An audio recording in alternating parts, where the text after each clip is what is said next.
did before or after. Now. We dedicate this episode of Trophy Horrors to one of our beloved Trophy Horrors family members who tragically passed away, David Starrett, father of our friend Troy. David, sir, you will be greatly missed. You are listening.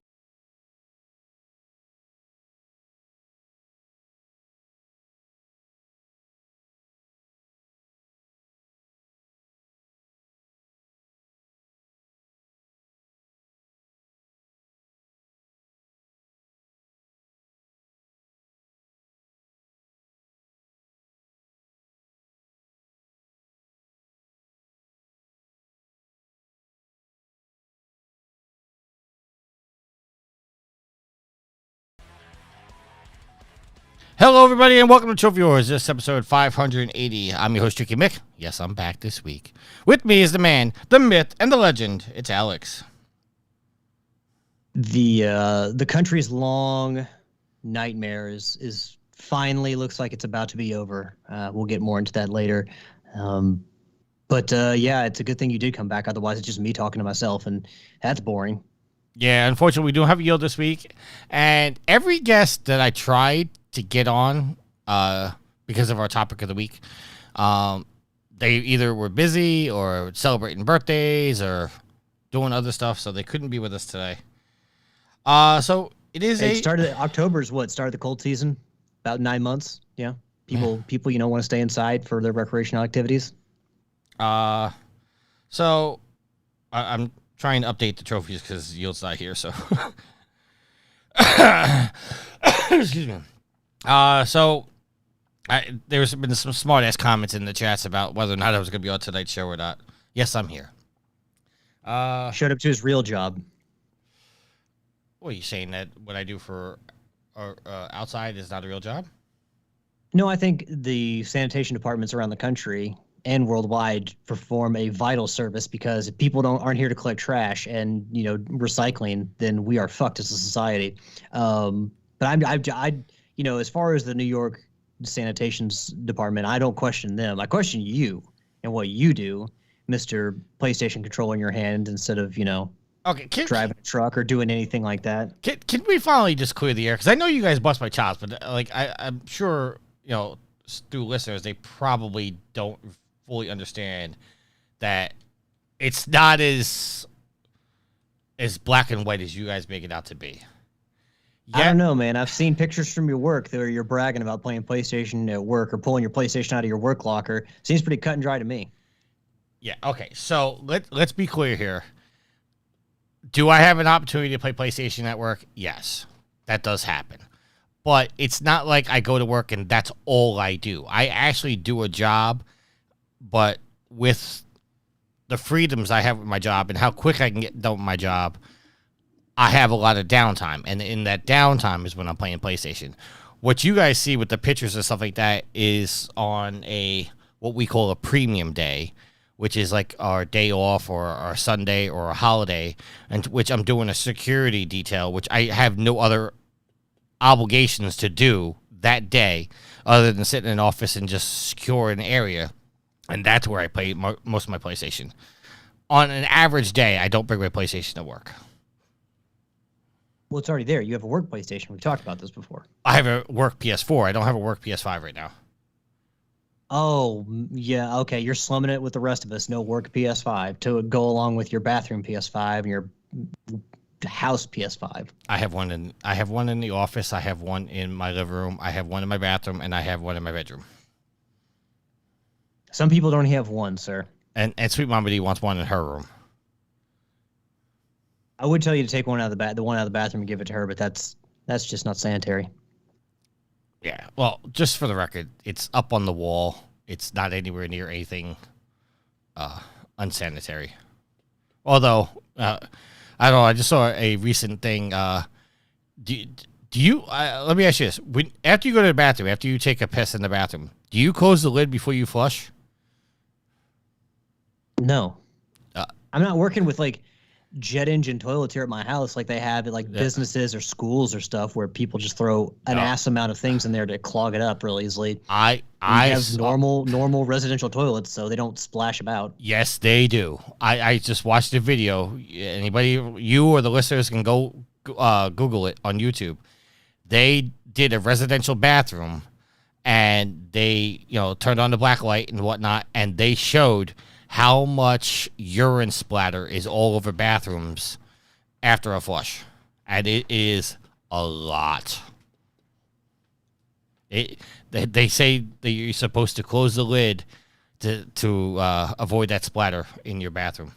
I'm more likely to close the lid late at night, so when I go to the bathroom late at night and I'm not paying attention, there's not a snake jumping out coming through the pipes trying to bite me. I'm more concerned about that. But speaking of concerned, you have a PlayStation 5 in your bathroom. Yes. How much time are you spending in the bathroom? I'm a little worried. Like I pause my game, go do my business, and after a little bit, I'm out of there. Tops 5-10 minutes. Are you making a vacation out of it, sitting there on your toilet? No. What it is the one in the bathroom is more or less like where I watch like. This is just gonna make it sound even worse. Like I watch Netflix on it or something like that. I guess I never really talked about this on the show, but I have stomach issues. And there are some times that like I can go to the bathroom and be done.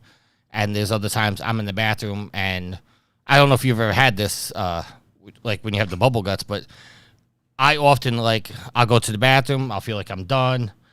I'll stand up and wipe. After I wiped and everything, I stand up, take 2 steps, and it's like, oh, I got to go again. And I sit right back down. It happens a lot with me. I mean, that has occasionally happened to me. Listeners, I'm sorry I took us down this route. I was just joking. I didn't know we were going to go down this route. I didn't know we were going to become an offshoot of the Loot Bros podcast. Saber wants to know, can you just use remote play? Yes, I can use remote play, but problem with my house is that where my router is, to get to my bathroom, it would have to go through 4 walls, and the signal degrades. So, I mean, if I had the extra money, why not just buy a PlayStation 5 for there? You know, you could be charitable with that money. You don't have to be spending on 17,000 PlayStation 5s. Alex, you know better than most how charitable I am with my money. Well, I'm talking about, like, you know, supporting animal shelters and whatnot, not buying stuff for us. Well, I mean, let's be real here. I bought you and Yield both PlayStation Vitas. I bought Donnie a PlayStation 4. I bought Troy an Xbox One. Like, I spend my money on gaming for you guys. I want to say that none of this was asked for, especially the Vita thing. No, you didn't ask for your Vita.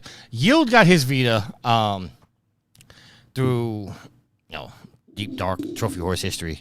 There was a falling out with a former Trophy Horse host, and there was a problem, and Yield technically won the contest, but he didn't win the contest. So to make it right, I gave the winner of the contest, and I also bought Yield a Vita to make up for it, because at the time, I don't know if you remember the story, but we had a phone number, and people were supposed to call in and do impressions of us. And Yield kept saying the wrong phone number, and it turned out to be a sex hotline. I remember that. Yes. So Yield technically was calling to doing impressions, but he was calling a sex hotline and didn't realize it. Wasn't that episode after the falling out with his former host? I'm sorry. Say your question again. Wasn't that episode with the phone sex hotline, wasn't that after the falling out with the former host? Because by that point, Yield and I were full-fledged hosts. No, I bought Yield his Vita before he even joined the show. Well, that's what I'm saying. Yeah, I held the contest. We found out the mistake. We reran the contest, and then we had the falling out. And then I bought Yield his Vita, and then shortly after buying him his Vita is when Yield joined the show full time. If I'm doing the timeline right. I don't know, it's been, 10 years, 12 years at this point? Saber wants to know, what is... Oh, okay, we'll save that for listener questions.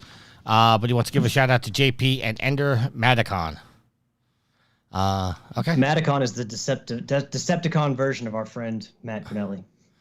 Oh. I was listening to an episode of the Loop Brothers, and T. Crawford was the one who came up with that. That's who Saber Rider is. Oh, okay. See, when people don't use, well, I guess I don't use my real name, or obviously my screen name, and a lot of things is not my actual name, but that always confuses me. I'm not used to. I was like, I know Saber is somebody else. That's not Saber's real name. That'd be real badass though if your name is Saber. I just forgot it was T. Crawford. Yeah. But Daryl kept calling him, I want to say Starscream, and Matt hates that because apparently that's not his favorite Transformer. It's one of the, oh god, who is it? It's one of the Decepticons, but I can't remember who it is. It's the cassette one, isn't it? Soundwave? Is it Soundwave? I can honestly tell you, the only two... You don't know shit about Transformers? The only two Transformers I know, like, spot on are Bumblebee and Optimus Prime. Everybody else, I couldn't tell you if they were an Megatron? Autobot. You don't know Megatron? Oh, I'm sorry, Megatron as well. I couldn't tell you if they were an Autobot or a Decepticon. Couldn't tell you. And that's a shame, sir. And the problem is when I'm watching the movie, like, I mean, obviously I know the difference between the logos, but, like, when I'm watching the movie and they transform, I'm like... I don't know if you're an Autobot or a Decepticon. Well, I mean, you didn't, to be fair, with the Michael Bay movies, the Bayverse, you didn't necessarily need to be a fan of cartoon to know, gradually over the course of the movie, you learned who was who. And you got the idea that, like, the Predacons, or no, not the Predacons, the Decepticons tended to be, like, police cars and jets, whereas the Autobots were more like you had like a Ratchet was an ambulance, and you had like small speeds like speedster cars and stuff like that, and Optimus Prime being a truck. And because at one point Megatron was a tank. He was originally a gun, but he became a tank. So like the more brutish military things tended to be Decepticons, and the more like high speed, more utile, like the ambulances and stuff, tended to be the Autobots. I never made that distinction. Yeah, it's like the Maximals and the Predacons. The Maximals are mammals, and and birds, and the Predacons tend to be insects, dinosaurs, and what else? I'm trying to think, but mostly like insects and dinosaurs. Yeah, I never made that distinction at all. They definitely follow themes. All right. So before we get into our show, obviously last week I was in Canada, enjoying the falls, and I know that you told the story that I was waiting to tell myself when I got on the show, but you can tell it much better than I can. And yeah, I played a game this week in your honor. Yes. So I stayed on the Canadian side of the falls, which is spectacular. I got to tell you. It was the better side of the falls. Yeah, I could tell by the view. But speaking of the view, so I get to the hotel, and the first thing they do is they tell me that the hotel that I booked that said it had a falls view, they didn't tell me that it was like only like a partial view. That instead of looking out directly at the falls, I was going to have to look out my window and look to the right to see half of the Canadian falls. Because I also didn't know this. There's a U.S. falls and a Canadian falls. Did you know that? I did. That's what I talked about. That's why I said the Canadian side is better, because the other side is in New York. Still very impressive. It's a massive waterfall. But the Canadian side is shaped, whereas the U.S. side is just like a straight up waterfall, just one large wall. The Canadian side is a horseshoe. Correct. I didn't know, I always thought the falls were the falls. I didn't know there was like a distinction between the falls. But anyway, so I paid to upgrade to a full view, which translated to like 150 Canadian every night. So I paid extra for this view. I get upstairs. They put us on the 31st floor, open up the blinds. I look at the falls. I'm like, oh, this is great. This is great view. And I just happen to look up to my left, and there's a freaking family of spiders living on the window. I mean, they'll clean those rooms, but do you clean them, get rid of all the dust and stuff? Probably not. No. This was on the outside. This was to be clear, the spiders weren't on the inside. They were on the outside. So immediately I flip out, obviously, because I'm afraid of spiders. I leave Sweet Mama D in the room, and I go back down to the front desk, and I complain about it. And I was like, listen, I don't really expect anybody to go 31 floors up on the outside of the building to clear out a bunch of spiders. But I said, like, I'm deathly afraid of spiders. Like, I paid extra for this view. This really sucks. What can you do? So they upgrade. I like the phrase that you went to complain about spiders on the outside of the building on the 31st floor. If I had been working in that hotel, I'd be like, oh my God, this suburban fuck. I mean, I get that you're deathly afraid of spiders, but like just the fact that you would go say, I'm going to go complain about this, which is pretty much completely out of their power. It's just like, okay, to be fair, it is out of their power, but on my defense, I paid extra for this view. And now I can't enjoy the view. So anyway, I go to the front desk. I ask them what's going on. Explain the whole situation to them. Nature, my man. Nature's going on. They upgrade me to the 40th floor. Better room. They don't charge me extra. Whatnot. Great. I got a whirlpool in my room. I got a massage chair in my room. They got coupons for housekeeping and stuff like that. They really upgraded me, like saying, listen, we understand. There's nothing really we can do, but, we understand your plight. We're going to upgrade you to the 40th floor. So I get up to the 40th floor, open up the blinds, another family of spiders. I lost my shit. But at this point, like, what can I do? Because I'm a little, I mean, I guess I should be happy that you got a free upgrade, but just like the fact that they would do that for somebody over something they can't control. Like if I owned the hotel, I'd be like, sir, we can try to move your rooms, because of the issue. But but I'm not going to upgrade you to a brand new thing for free. It's not our fault. Well, the one thing I didn't say is that there's a sign by the elevators that says between 8 a.m. and 6 p.m. every day, we clean your windows. We do this so you can have the best view possible. So they've already stated that it's their policy to go out and clean these windows. Now, the entire time I was there, I never saw one person outside my window cleaning them, and the spiders were there the entire time. But the cutest thing happened is when I went down to the hotel, or to the front desk, Sweet Mama D took paper, because like most hotel rooms have like a pad and pen that you can write stuff. She took with their own letterhead on it. Right. She took paper and completely covered the top left of the 30th floor hotel room. She's like, I'm doing this so you don't see the spiders. You can actually relax, not knowing we were being upgraded. So that was cute of her. I love the fact that she did that. But yeah, so I sent you guys the pictures. I'm gonna put them in the Facebook group, probably tonight or maybe Wednesday, so everybody can enjoy the view. Alex, I gotta tell you, it's absolutely flipping beautiful to see the falls at night.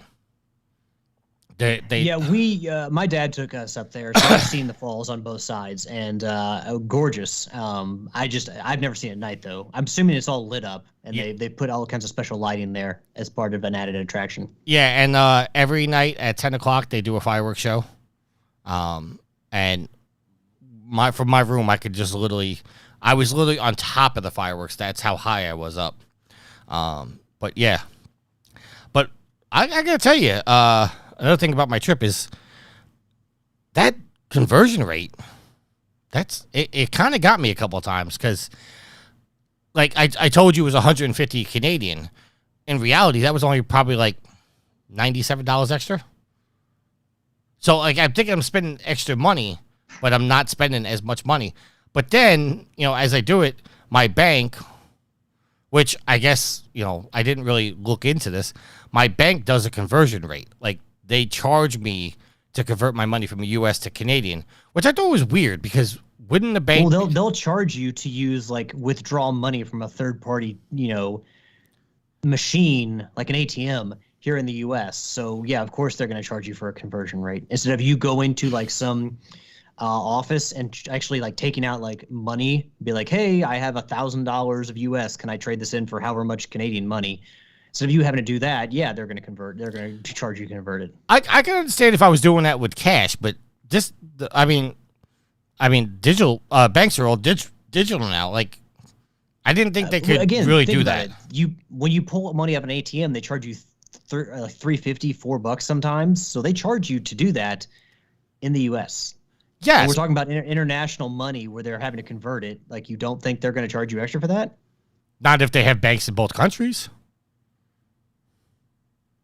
Maybe I'm thinking too much. Like maybe I'm overthinking it, but I'm thinking it's not like I'm handing you cash and you have to convert it back. You could just simply say I don't know the actual conversion rate, but if I'm giving you 150 Canadian, if I'm charging 150 Canadian, they could just say, okay, well your money's in U.S. We're going to take the $100 out for the conversion. And not charge you the rate because it's not like I'm handing them cash that they have to turn around and change out themselves. It's all digital. That's all I'm saying. Like, I don't care. Like, I'm not really complaining about it. But it just, I found that a little weird. Well, they're a bank and they'll charge you for whatever they can. That's also true. But we went to this place called the Skyline Tower, which is basically this large tower that it's a restaurant where the top of it rotates, and it takes an hour to go fully around. So you get to see the Canadian skyline, and then for a good bit of time you get to look over the falls. That was beautiful. We went to the Hockey Hall of Fame, in which I had a lifelong dream of actually touching the Stanley Cup. Sweet Mama D was more than happy to do that as well. We saw. I know I'm talking a lot here, but Alex, with the Stanley Cup, do you know what they do with the actual cup? The team and all the players, they engrave their names on the cup itself. Right. So there's 5 rings or 5 what they call belts on the bottom of the thing, and they fill up the bottom belt, and then once the bottom belt is filled up with teams and names, they remove the top one, they move the 4 up, and then they start another one. I got to touch the area where they put the '94 Rangers when they won the cup on there. That was cool. I saw the Vezina Trophy. I saw the original Stanley Cup that doesn't come out. But the cup that's at the Hall of Fame is the actual Stanley Cup that they present on the ice. I don't know if you know, but when a team wins the Stanley Cup, it's tradition that every member of the team gets a day with the cup. So right now, Vegas is going around with the Stanley Cup, but the actual cup that they present on the ice when the team wins was there, and that's the one I got to touch, and that was cool, and I got a picture of that as well. That was like a lifelong dream to be able to see that and touch it, and I got to pick it up as well. That's pretty cool. It's not heavy. It's like 40 pounds.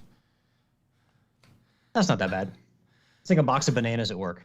Yeah, but I mean, in my mind, I'm like, there's no way they're gonna let me lift this. I mean, we were touching it, but because I'm thinking like, how many people are gonna pick this up and drop it? Like, it costs hundreds of $1,000s to fix it, and they used to give the cup that I touched. That used to be the cup that went around with all the teams, but people were doing stupid shit with it. People were drinking out of it. They dropped it. It's been chipped, so they have the cup, but the actual Stanley Cup and the original Stanley Cup, which is 2 different cups, they were there. Me and Sweet Mama D, we did a shooting challenge. We did a goaltending challenge. Sweet Mama D got to see me play goalie for the first time in her life. There's videos of that. Maybe there's digital videos. Maybe if I can find them on the line, I'll post them in the Trophy Wars group. Digital videos? Yes, digital videos. Well, it's me, but it's a video, but I'm saying digital video because it's we took videos on our phones, obviously, but on the Hall of Fame website, there's videos of all this, so you can go look them up. I went 8 for 8, by the way, in goalie. Got to live my childhood again. Greg Goldberg, the Mighty Ducks. So I'm better. Are you better than Julie the Cat Gaffney, though? Yes, I am. I got a better glove than her, too. I don't know about that. I got a better glove than her. I got a better glove. Maybe 20 years ago. I don't know. My money's still on Julie the Cat. But the coolest thing is I got to see Mike Richter's helmet.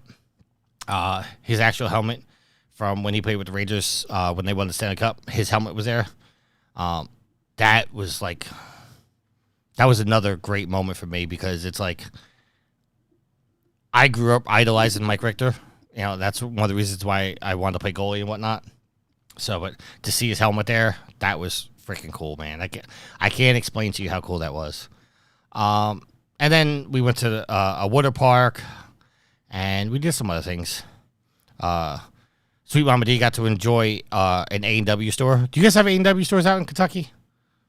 You mean the restaurants? Yeah, the restaurants.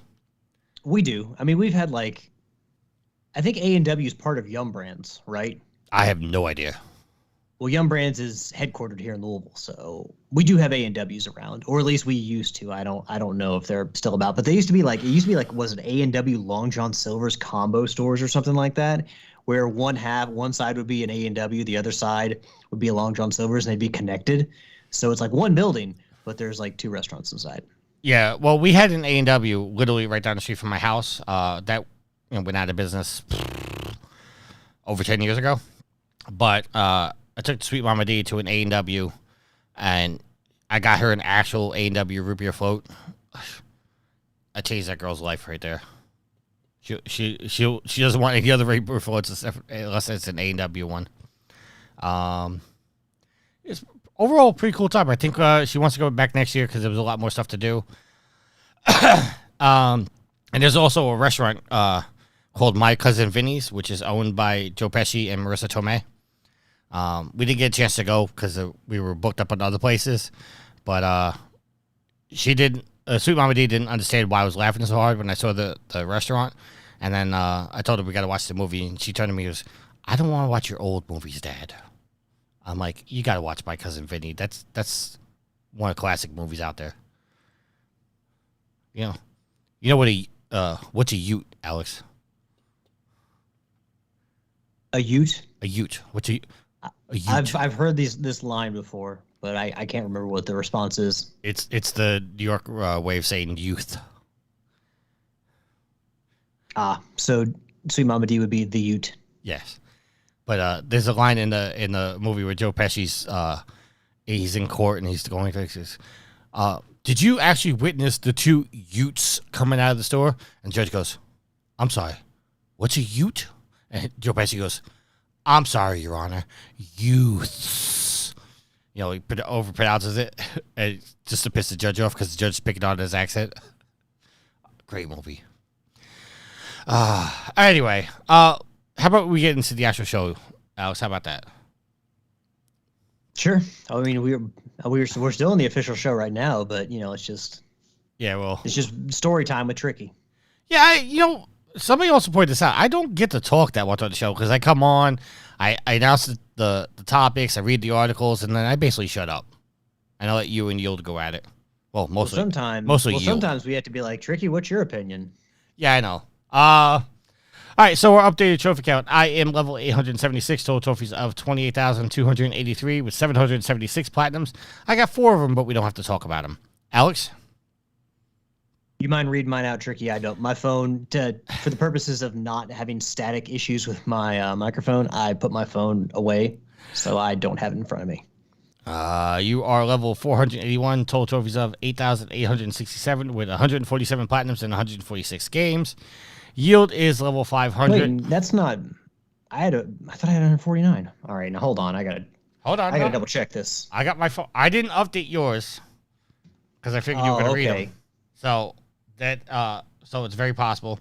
Let me look it up right now. Because you normally just read it off your phone or whatever. So I didn't update it. Alex is here. We go. Total trophy level 483. Total trophies is 8,937 with 149 platinums in 148 games. Yeah, I was gonna say I'm almost at 150. Yes. I'm approaching 200 completed games. So I should say 200 completed games with trophies because I would be way over that if we included all the games I've ever played. Yeah, you've been picking on me a lot lately. How so? I saw your post. I've 200 games on like what Tricky can do. No, I didn't say with that. I said that was the post for the game that I completed this week, and then that I said Tricky's 2020 game of the year because the game I've been playing, Kill with Fire. That was not saying that Tricky can't do this. It was just saying that was your favorite game because obviously you're arachnophobia. I don't know where the post went. Oh, you put it in backlog beatdown. Hold on. Backlog. Yeah, it was not demeaning to you in any way. It was just pointing out that I played a game that's centered around your greatest fear. You know what? To be honest, I kind of glanced at it, so I could be totally off, but I thought it was a dig at me. Backlog beatdown. Here we go. Let's see. Oh, okay. Yeah, you're right. I apologize. He said on the march to 200 completed games, that's featured trophies, only 8 games away. 192 is Michael Miller's 2020 Game of the Year. Got it. I thought you were picking on me because I didn't have like 200 completed games or something like that. No, I only tagged you because I made sure that in the icon, the picture of the game, there was not a spider in it. I was not actually going to tag you in it, but then I was like, there's no spider in this picture, so I'll go ahead and tag him so he doesn't, he gets the joke, but he doesn't flip out when he sees a spider on the screen. So it's actually being considerate of you. You know what? And I have to thank you because when I sent you when Sweet Mama D sent you the picture of the spider from Canada, I had her delete the text and delete the picture from my phone so I didn't accidentally see it. And then you're like, I'll send it to you. And I thought for sure you were going to send me a picture of the spider again, but you actually did. No, I was going to try to trick you into looking at the picture again because I was like, that doesn't look like a spider to me, Tricky. You better look again. And she'd already deleted it from the scroll on your phone, so you couldn't. But I was like, that's a dog. That's not a spider. Here, let me send you a picture. And you were freaked out, and I actually just sent you a picture of a puppy instead. I'm like, see, puppy, not a spider. Yeah, so I appreciate that because you would send the picture again. I mean, I won't anymore because you get so up in arms about it. I just wish you guys could fully understand, like, how petrifying that is for me. No, I will say that one of the things I'm most afraid of is snakes. Snakes scare the shit out of me. But I can still look at a picture of a snake. I can still see a snake in a movie and not get freaked out. So, I mean, I guess what I don't understand, I understand the fear. I just don't understand the deepness, the depth of the fear, and how it's like every single visage of a spider is just because you fear-inducing. You don't like snakes. I have a phobia of them. There's a difference in the two. Oh, I would say I have a phobia of snakes. Like, I mean, I don't want to be around snakes at all, ever. No, unless but they're behind glass at a zoo. No, but like just hypothetical right now, okay? And I don't wish this upon you. I'm just using this example. If a snake fell out the ceiling right now and fell right in front of you, are you going to completely flip the fuck out? Or are you just going to be like, oh, shit, there's a snake, and back away? I wouldn't just run out of my house. I wouldn't just run out of the city. I would run out of the state of Kentucky. That's how I would handle that. I'd be like, fuck this, I'm out. Yeah, no, I don't. I jokingly said earlier, like, I was more concerned, I'd put the seat down because I'm more concerned about a snake coming through. My grandmother actually had a snake come through her AC while she was driving her car through the vents, and she had to pull over and stop. I would have crashed the car. I would have been like, fuck this, we're both dead. But no, I'm honest about that. Where I've thought of it, it's like, you hear stories about people who have snakes come out through their plumbing, and I thought, it's like, well, you know what? Maybe some nights I put the seat down so I don't come to a surprise or some shit like that. There actually was a story where it was years ago, but there was actually somebody was taking a shit on a toilet, and a snake came up and bit him on the ass. Check your toilets, folks. But I mean, yeah, like, I've seen snakes in the area. Snakes, I've heard, you can get into plumbing. So, but no, I would say I have a phobia of snakes. I don't want to be. They're creepy looking. They feel creepy. I just don't want anything to do with them. They can get into strange places, small places. They can surprise you. They're poisonous. They're fucking deadly. Or I should say venomous. Venomous injected. So are spiders, by the way. Well, I get that, but Yield snakes are generally more hostile. Yield is level 500, total trophies of 9,718 with 175 platinums, and Sid is level 834, total trophies of 23,403 with 722 platinums. I wasn't here last week, but it's good to hear from Sid again. I heard he did a Sophie trophies last week. Yeah, you were the one that told me we had one, so I included it in the show. I was playing it up, Alex. You could have just rolled with it anyway. I'm too honest. I'm too honest with our listeners. I don't lie to the listeners. Saber says more people have data snake bites than anything in the old days. Excuse me. More people have died from snake bites than anything else in the old days. I've actually heard stories of people going out and camping and coming in and like trying to get in their sleeping bags, and they found snakes in their sleeping bags. So yeah, it's terrifying. That's why you got to put your sleeping bags up. I will say, Tricky, that I don't ever leave my shoes out in the garage.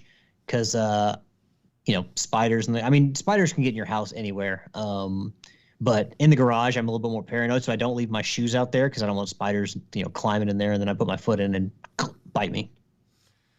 All right. So let's get into what we're playing. What have you been playing, Alex?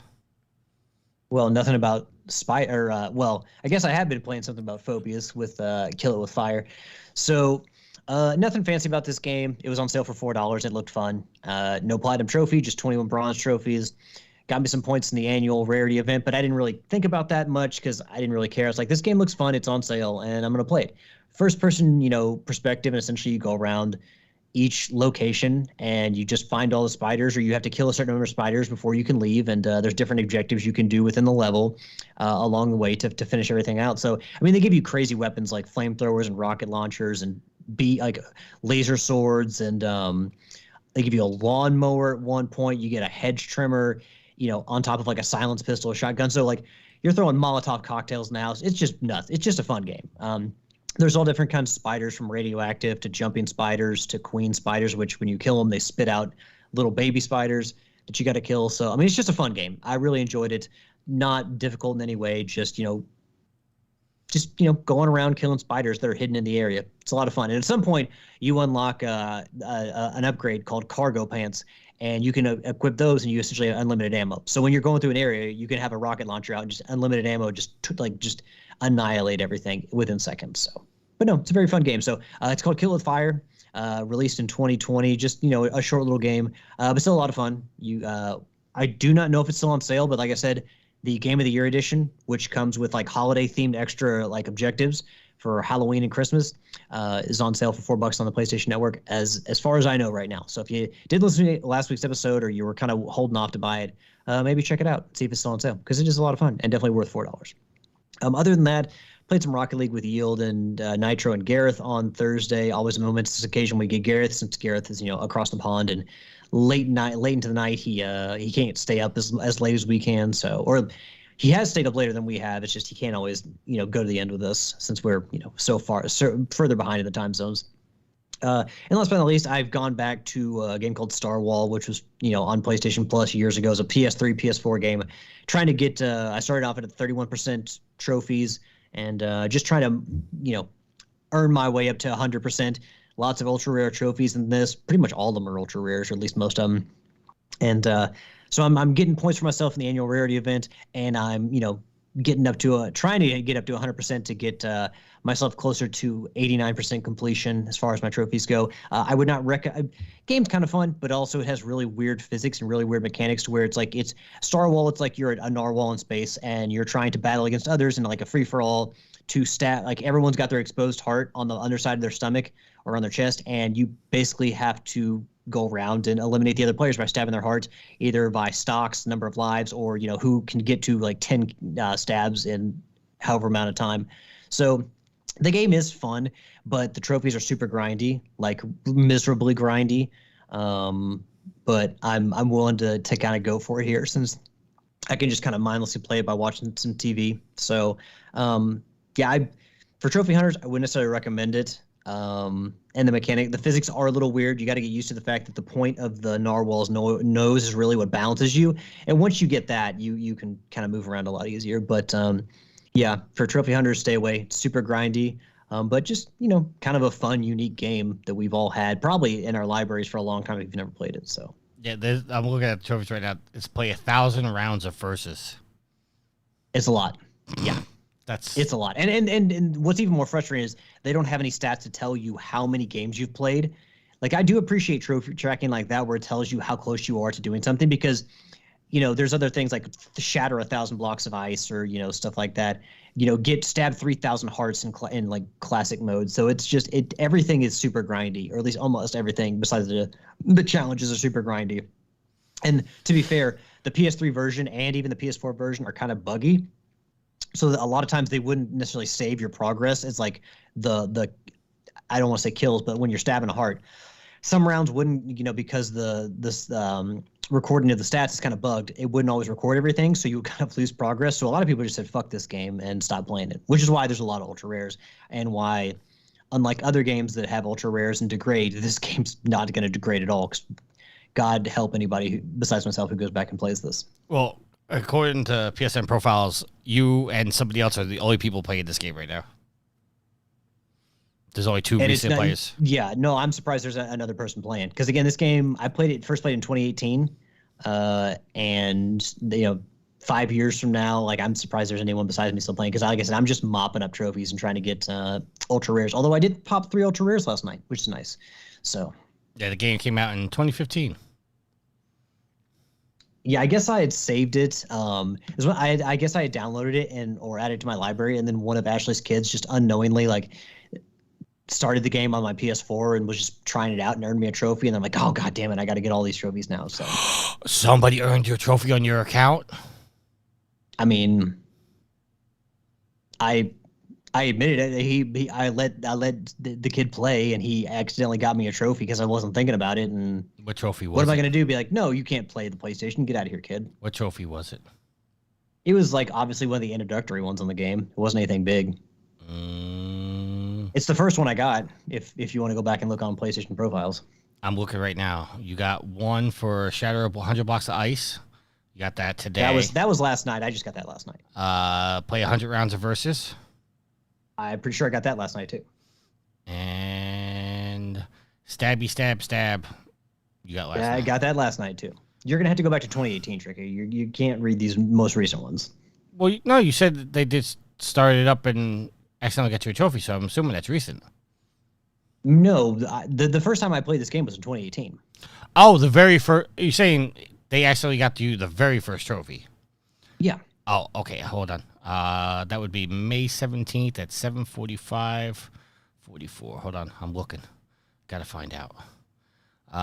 Get your first bronze medal. So yeah, he had played one of the challenges and got a bronze. You can go from bronze to silver to gold to platinum. All right, I'll forgive you for that one. You mean since I could have got it myself? Sure. Yes. Thanks. Well, it wasn't Flappy Goat where I was passing the controller around to people to get me the trophy. Shots fired. Saber says Astro's Playground is a vastly underrated game for the PS5. It is. It really is. It's a really good game. All right. So the only thing I've been playing is the Division 2. And if you're watching on Twitch right now, I'm playing Final Fantasy 16. That's all I've really been playing there, other than my trophies that, or the platinums that I really don't want to talk about.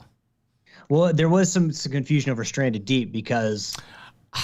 Okay, so you want to get into this? We can, because here's the thing. Okay, if you haven't heard, Stranded Deep, it's the game that Daryl used to overtake me in the annual rarity event because he got him like over 300 points or something like that. He popped like 30-something trophies in like less than 20 seconds.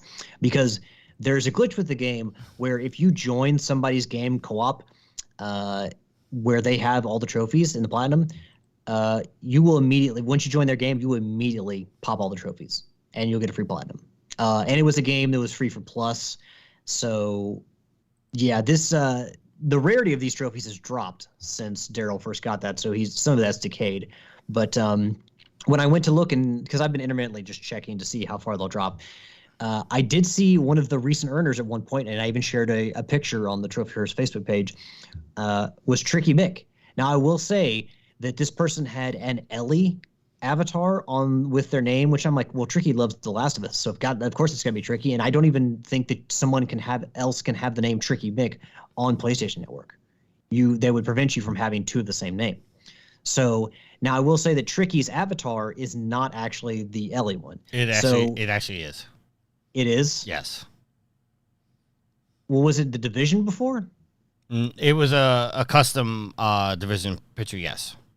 Okay, so the avatar and the name are actually right, but you are telling us that even though your name appeared as a recent earner, you did not go get this platinum trophy.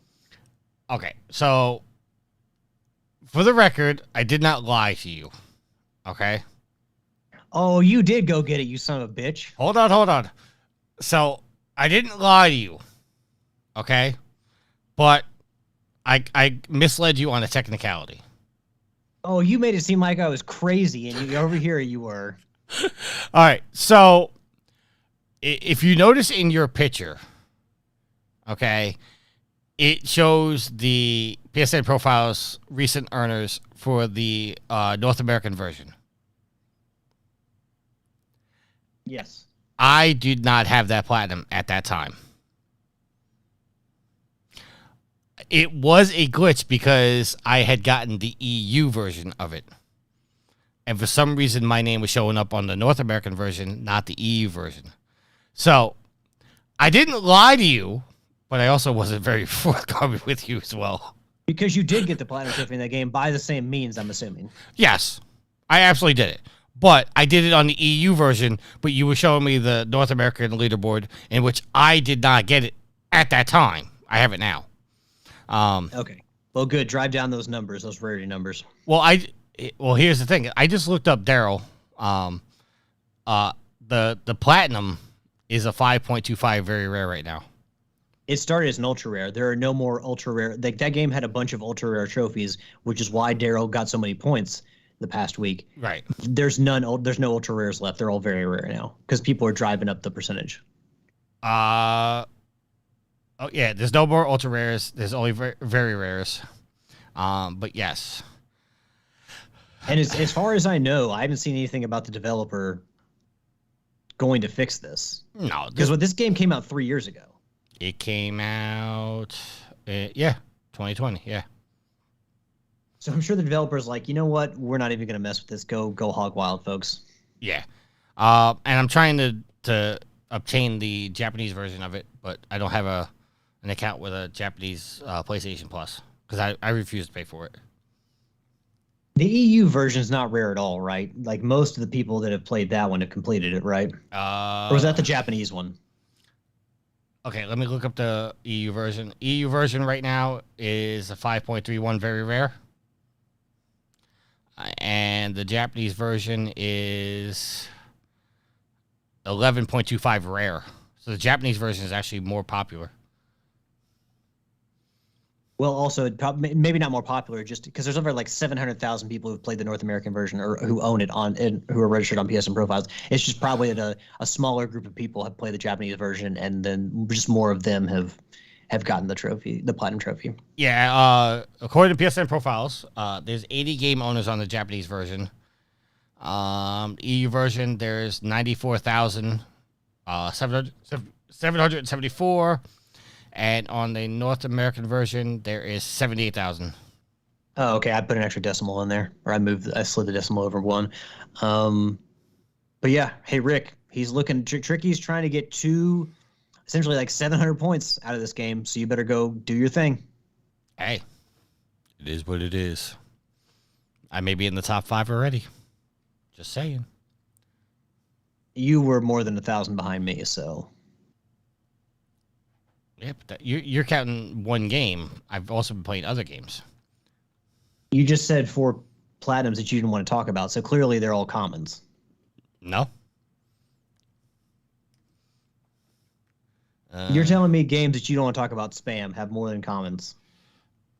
No, I didn't say they were spam. I said there's games I don't want to talk about because I'm hiding them so people don't know what they are. I didn't say I didn't want to talk about them because they were spam. All right, we've already had this talk, so no need to rehash it. But you know what? I'm gonna send you. Your phone's not near you. I mean, I can grab it. I couldn't grab it so quickly the last time. No, I'll send you a picture of some of the games I'm playing. But if it gets leaked out, then then we're gonna have a problem. Because there's one game right now, which I'm not gonna name. It seems like one of the trophies is glitched because nobody in the world has the trophy, and the platinum is right now, according to PSN, is obviously a 0.0. But if you search PSN profiles by even by PlayStation 4 ultra rares, there are pages of 0.0% games. Yeah, because there's trophy glitches. But I've done some research on this platinum, and I got this code for free.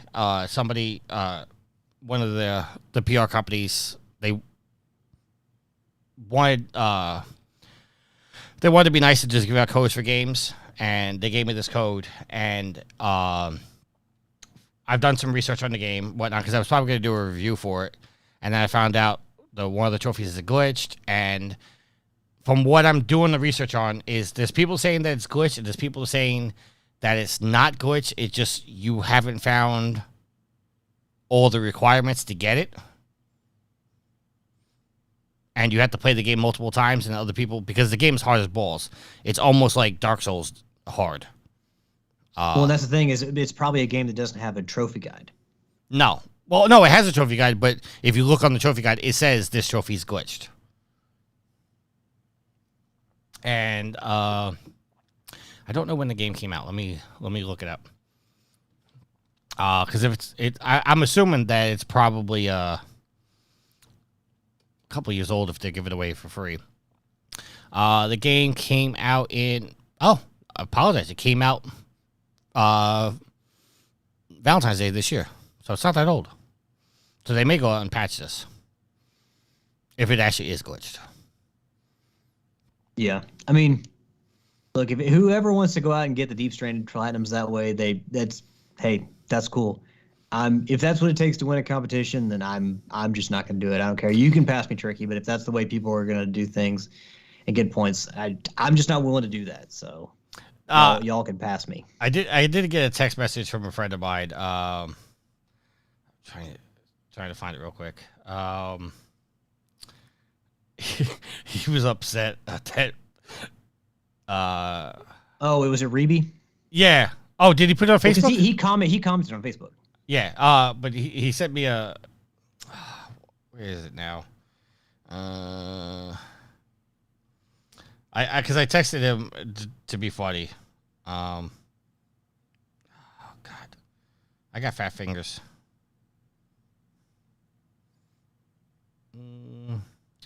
Oh, come on. I know this is great. Let's see. You're editing this week, Tiger, so you can always take it out. Yeah, I know. I texted him and said, "Don't hate the player, hate the game." LOL. He goes, "You coconut trophy stealing thief." I said, "Not me. I didn't do it yet." He goes, "Ha ha." He goes, "If I were infatuated with the numbers, I would do it too. I can't validate that in my brain with the time spent on achieving the legit ones. I totally get the consuming part of them, though." He goes, and then he kind of ripped on you. He's saying that the way you troll me is annoying. It's borderline abuse. No, well, I guess tricky trolling me is nothing then. I don't troll you. Anyway, we're not going to. Besides, there are people that troll you much worse than I do. Yes, there is. No, I mean, like I've explained before, like I have taken shortcuts to get platinums. I mean, like the Kena Bridge of Spirits platinum trophy, which you and Yield also used the shortcut, but I played through the game on normal an entire way through, and I was only missing one trophy, and I circumvented the difficulty of the master playthrough to get the platinum trophy. I'll admit that.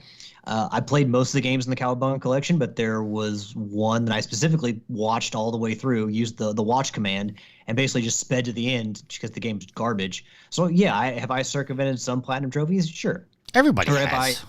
Have I taken some shortcuts to get a platinum trophy? Absolutely.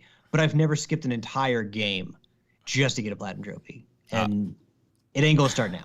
The bearded nerd says I troll everyone, so I only troll him and Joe.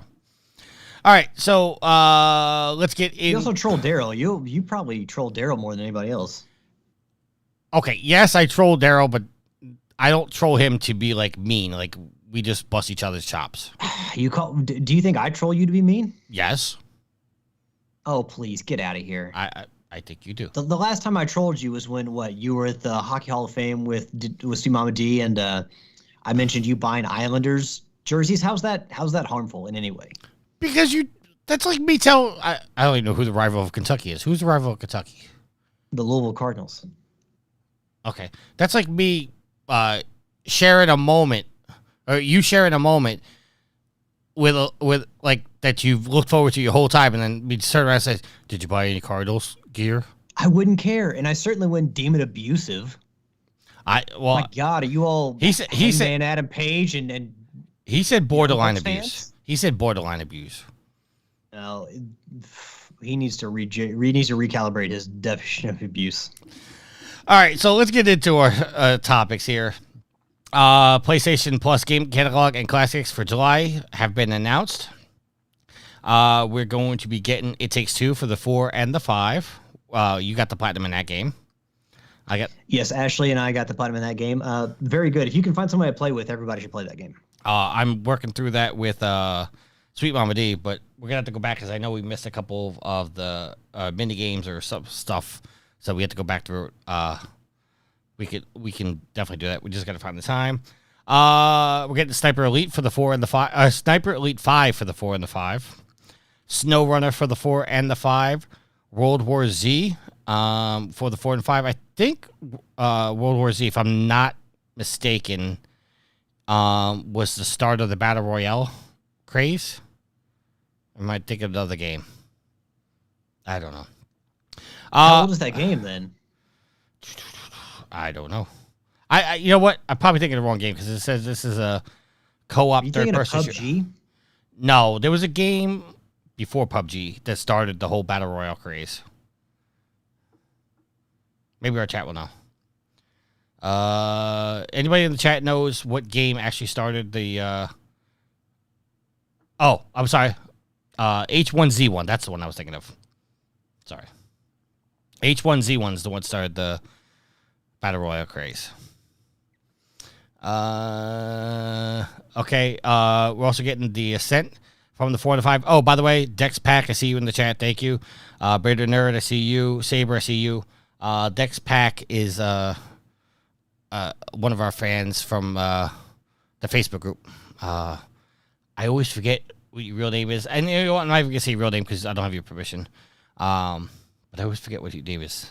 But if I looked at the Facebook group, I could tell you what it is. We're getting the Ascent. Well, I'm sure DexPack can give you permission in the chat if DexPack wants their actual name shared. Yeah. We're getting the Ascent for the 4 and the 5. Undertale for the 4. SpongeBob SquarePants Bikini Bottom Rehydrated for the 4.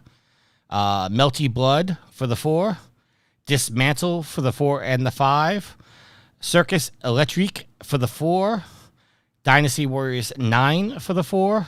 Samurai Warriors 5 for the 4. My Little Pony for the 4 and the 5. That's 2 more platinums for Tricky. Okay, Dex says his name is David, so he gave permission. We're getting Fast and the Furious Spy Racers Rise of Shifter for the 4 and the 5. I heard that game was horrible, by the way. I've heard nothing about it, so. It came out a couple times. Saber says, so many commercials. I hear like half the podcast. Well, if you were a sub, you wouldn't get any commercials there, sir. So hit that sub button. Monster Jam, Steel Titans for the 4. Those were all, hold on. I think that was all the essentials or the extras. Was that extras? Is the Twisted Metal not included in that? Hold on. Okay, so those were the extra and the premium games. And the way they break this down. And the classics we're going to get is Gravity Rush Portable for the 4 and the 5. Twisted Metal for the 4 and the 5. Twisted Metal 2 for the 4 and the 5. And yeah, that's it. And Twisted Metal is obviously, timing with the marketing because the TV show is coming out later this month. Is that Twisted Metal for the PlayStation or is it Twisted Metal for the PS3? I'd assume it'd be the original one, the first Twisted Metal, to go along with Twisted Metal 2. Twisted Metal from the 1. And Twisted Metal 2 is also from the 1. So we're going to get 4 and 5 versions of the 1 version. Are those going to have trophies? I would assume so. That's what they've been doing with the classic games lately. Yeah, but is it all of the classic games or just some of them? Because Heavenly Sword still does not have trophies. Heavenly Sword is it on Plus? It's on Extra. Is it? I didn't know that. I could be wrong, but I assume it does not have trophies. I don't know, because, they give trophies to, Siphon Filter? So it may just be if they want to go back and patch them in. I think we did. That's the thing. I think it wasn't like a hard and fast rule. It's like, we will do this for some of them, but not all of them. I think we did a story, and I could be wrong, but I think we did a story where they said that when it comes to that, they were going to leave it up to the developers whether they wanted to patch them in or not. I could be wrong. Makes sense. All right. So, a couple good games there. Obviously, go check those out. Moving on. I put this in because I thought this was going to be a good talking point for you and Yield, but obviously Yield's not going to be here. Coming from IGN and written by Anthony Wood. Assassin's Creed Mirage to get an official gaming suit that lets you feel parkour and punches. Ubisoft has partnered with OWO, that's OWO, to create a haptic feedback vest that will allow wearers to physically feel the actions of the protagonist as he parkours and fights his way through 9th century Baghdad in Assassin's Creed Mirage. Quote, by leveraging OWO's groundbreaking technologies and expertise, we're able to immerse players in the world, sounds, and sensations of Assassin's Creed Mirage in an innovative and enhanced way. We can't wait for our players to discover and enjoy the coming-of-age story of Basim with the power of OWO, end quote. So I don't know if you've seen anything about this, Alex, but basically this is like a shirt that you put on, and through the haptic feedback, that you get like in the controller, you're going to feel it on your chest. So if like you hit your chest on a building or whatnot, you're going to feel it. Or if you get stabbed or whatnot, you're going to feel it. Obviously, this is a cool idea, but I know, at least I think Yield would say this is just another unnecessary item that, it's a gimmick rather than something that's going to be widespread. Does this intrigue you at all? Like, I know you're not going to buy it, but does this intrigue you at all that we can get this immersive with games? I mean, it's a cool idea that maybe if a friend had it, I would want to try it out, but then also it's like, oh, I'm going to set up the PlayStation, turn it on. I got to put the vest on now. I feel like, every time you hit a building or something like that, just feeling that would get annoying. So it'd be like way too much sensory stuff for me. So I try once, but I would never buy this. And I probably wouldn't want to wear it every time. Cause again, like it would just get annoying. You getting, feeling a hit every time you get hit. Or even if you touch hit a building. Yeah, no. It's just, honestly, it comes across, it's very unnecessary. And like, honestly, like, kind of cool technology, but also, again, it's just Ubisoft over monetizing Assassin's Creed again and again. Like, that's like Ubisoft's like, it has like some ridiculous amount of their revenue has to come from Assassin's Creed, because I don't like, so much of what they do is focused on that series. And for me, it's just like, okay, I jumped into Origins, I played the Egyptian one, I'm kind of over you again. And it's only one game. Like, I stopped after Brotherhood and I played Origins and I'm already done with Assassin's Creed again. So it does come off as honestly, for a lot of people, it's going to come off as a gimmick, but I'm sure some people want to try it out. But again, it's just them trying to figure out a way to squeeze even more money out of Assassin's Creed. And I'm not here for that. I just shake my head when I hear that. I'm like, all right, Ubisoft, whatever. All right. It's going to be coming with the patented skin, 20 gel pads, an OWU device, and a game code, along with a charger cable and storage pouch. And the system is set to be compatible with the PC, PS5, and Xbox Series versions of the game. I mean, listen, I know I'm crazy, and this sounds like something I would want to buy, but I don't think I'm going to buy this. Because like you said, like, after a while, even like the haptic feedback on the controllers just gets on my nerves. And I don't know if you've experienced this, but playing some games like Horizon, after a while, like the tension and the triggers, it started hurting my fingers. So, well, I mean, it's cool that like you can have like sound effects and stuff, like the bow and arrow sounds come through your controller, but also like it's late at night, you're trying to play a game and like your significant other is sleeping, and that's coming out of the controller and it's loud. It's like, God, just turn this shit off. I don't want to hear this. So there is cool technology, but I think at the end of the day, there's just, a lot of it's just kind of like, hey, this is cool, but there are certain times when it's definitely very annoying, and I don't want to deal with it all the time. I've actually turned the sound all the way down on my controller, and I don't play with that anymore, just because a controller and the sound of my, TV does just fine. All right, so some other things from this. It's completely wireless. It's likely to have a battery life of around 8 hours. And like I said, there was no price point given, but the Founders Edition of Other Vest is currently on sale for 499 euros on their website. So I don't know what translation of 499 euros is. I think it's over $500 for us. So it's not gonna be cheap. But it's apparently gonna work with other games, including Fortnite and Half-Life Alyx, which I think is the VR version of the game, right? Sure. All right. Moving on.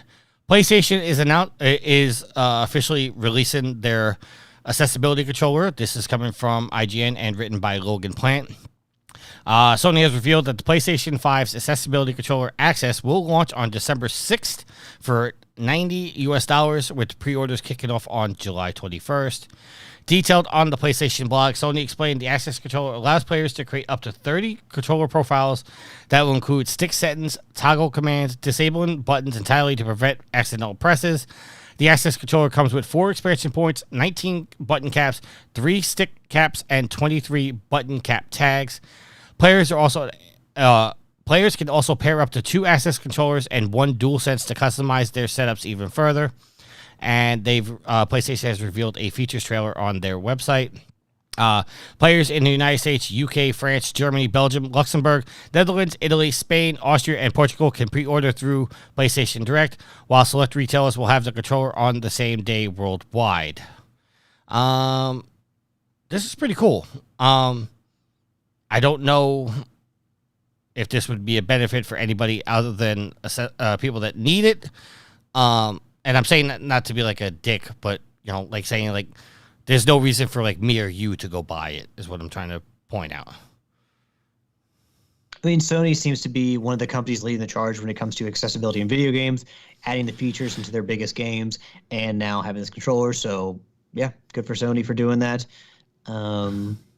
Can't say much else. The more people you can include in video games and the more people can play is a good thing. So I'm glad they're kind of spearheading everything. And one of the companies is kind of just doing, it seems, a lot to, make games more accessible. And I will say it's kind of refreshing to see that it's only priced at $90, which is what, $20 more than the most expensive DualSense. So they're not gouging people for this. And it seems like this has a lot more functionality than a normal DualSense. So it's good to see that this was priced at a good point. I mean, obviously $90 is, quite a bit of money to some people, but I expected this thing to launch at like $150, $200. And it's good to see there was only $90. Yeah, if you're launching that high, you're going to lose a lot of interest, but all right, well, hopefully this controller helps a lot of people who need it. Ooh, my next link's not working.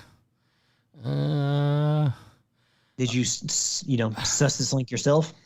I took it from the website, but give me 1 second.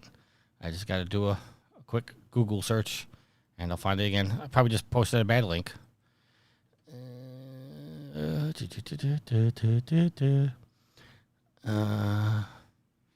nope. Don't want that one. Don't want that one. Oh, Tricky, what are you looking up? I got it. PlayStation's Horizon franchise will continue for, quote, quite a very long while. This comes from Ryan Zinsdale over at IGN. The PlayStation exclusive Horizon franchise will be around for a very long time, according to Guerrilla Games, which has plans for Aloy and friends way beyond a Forbidden West sequel. As reported by Games Radar, studio director Bart Van Beek spoke during the Game Developers Conference and revealed that Guerrilla has 16 plans for future developments.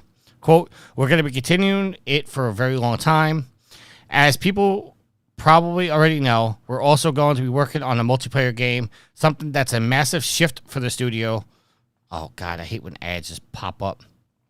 Massive shift for the studio, almost the same level as doing our first Horizon. He added, building this all out to a multiplayer experience is a whole new challenge for the studio. So, yeah. What's your thoughts on, they already have 16 plans for Horizon for the future? That's a lot. We recently got a VR game. We don't know what these games are going to look like. We obviously know there'll be a follow-up to Horizon 2, so we're going to get a Horizon 3. But as he, said, the studio Guerrilla Games is going to be handling the multiplayer game, which is probably going to be taking a lot of their resources. So is that going to, hinder them or keep them, delay another single player experience until they get the multiplayer one out the door?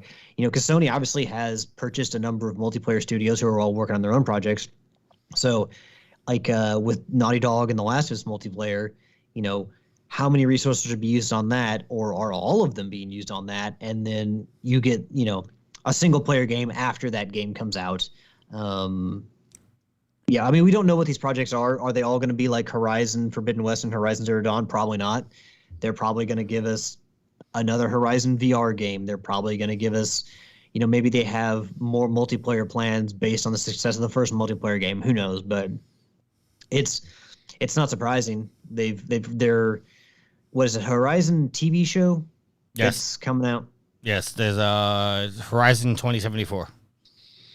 So yeah, I mean, they obviously had big plans. It's been a very successful franchise. The cost to make it was up there with The Last of Us Part 2. So obviously they put a lot of money into these games, into these franchises. So they're going to try to get as much as they can out of them. Sony's kind of thing has been, aside from Ratchet and Clank and staying with Insomniac, Sony generally shifts things to other secondary studios and lets their primary studios kind of roll on to something new. But I'm assuming that with what he said, that they have specific plans for Horizon, so Guerrilla's going to be a Horizon studio for a long, long time, and it's not going anywhere else. But I mean, there shouldn't be anything shocking about this. Those games have made a lot of money, and Sony wants that to continue. One thing that didn't continue, or actually, that's a bad segue. Forget I said that. There's a side piece to this article because he was also speaking at the game conference. There was a feature that was almost cut from Forbidden West due to the PS4. Studio director said at the Brighton conference this week that the game's flying mechanic could have been cut, but ultimately coders figured out how to do it. According to GI.biz, Van Beek said one of the challenges when making the sequel was finding new ways to excite players, and one of the ways the team sought to do this was by adding underwater and aerial exploration.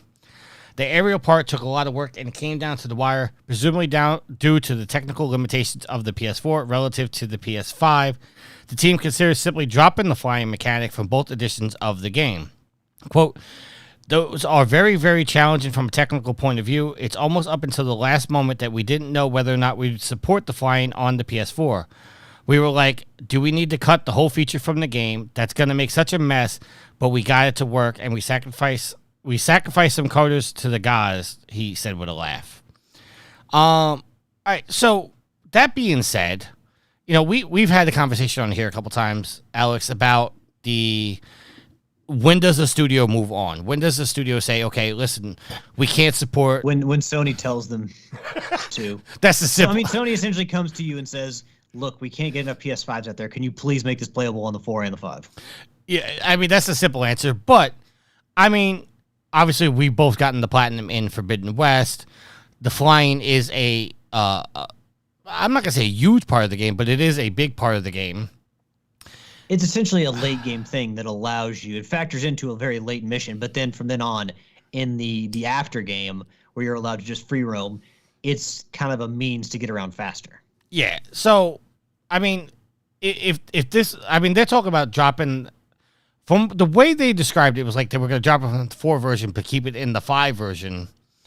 At that point, so you just consider not making your games for the previous generation and just focus on the new generation? Or do you cut it from both versions? Because I think it'd be a little weird if you have flying into 5, but you don't have flying into 4.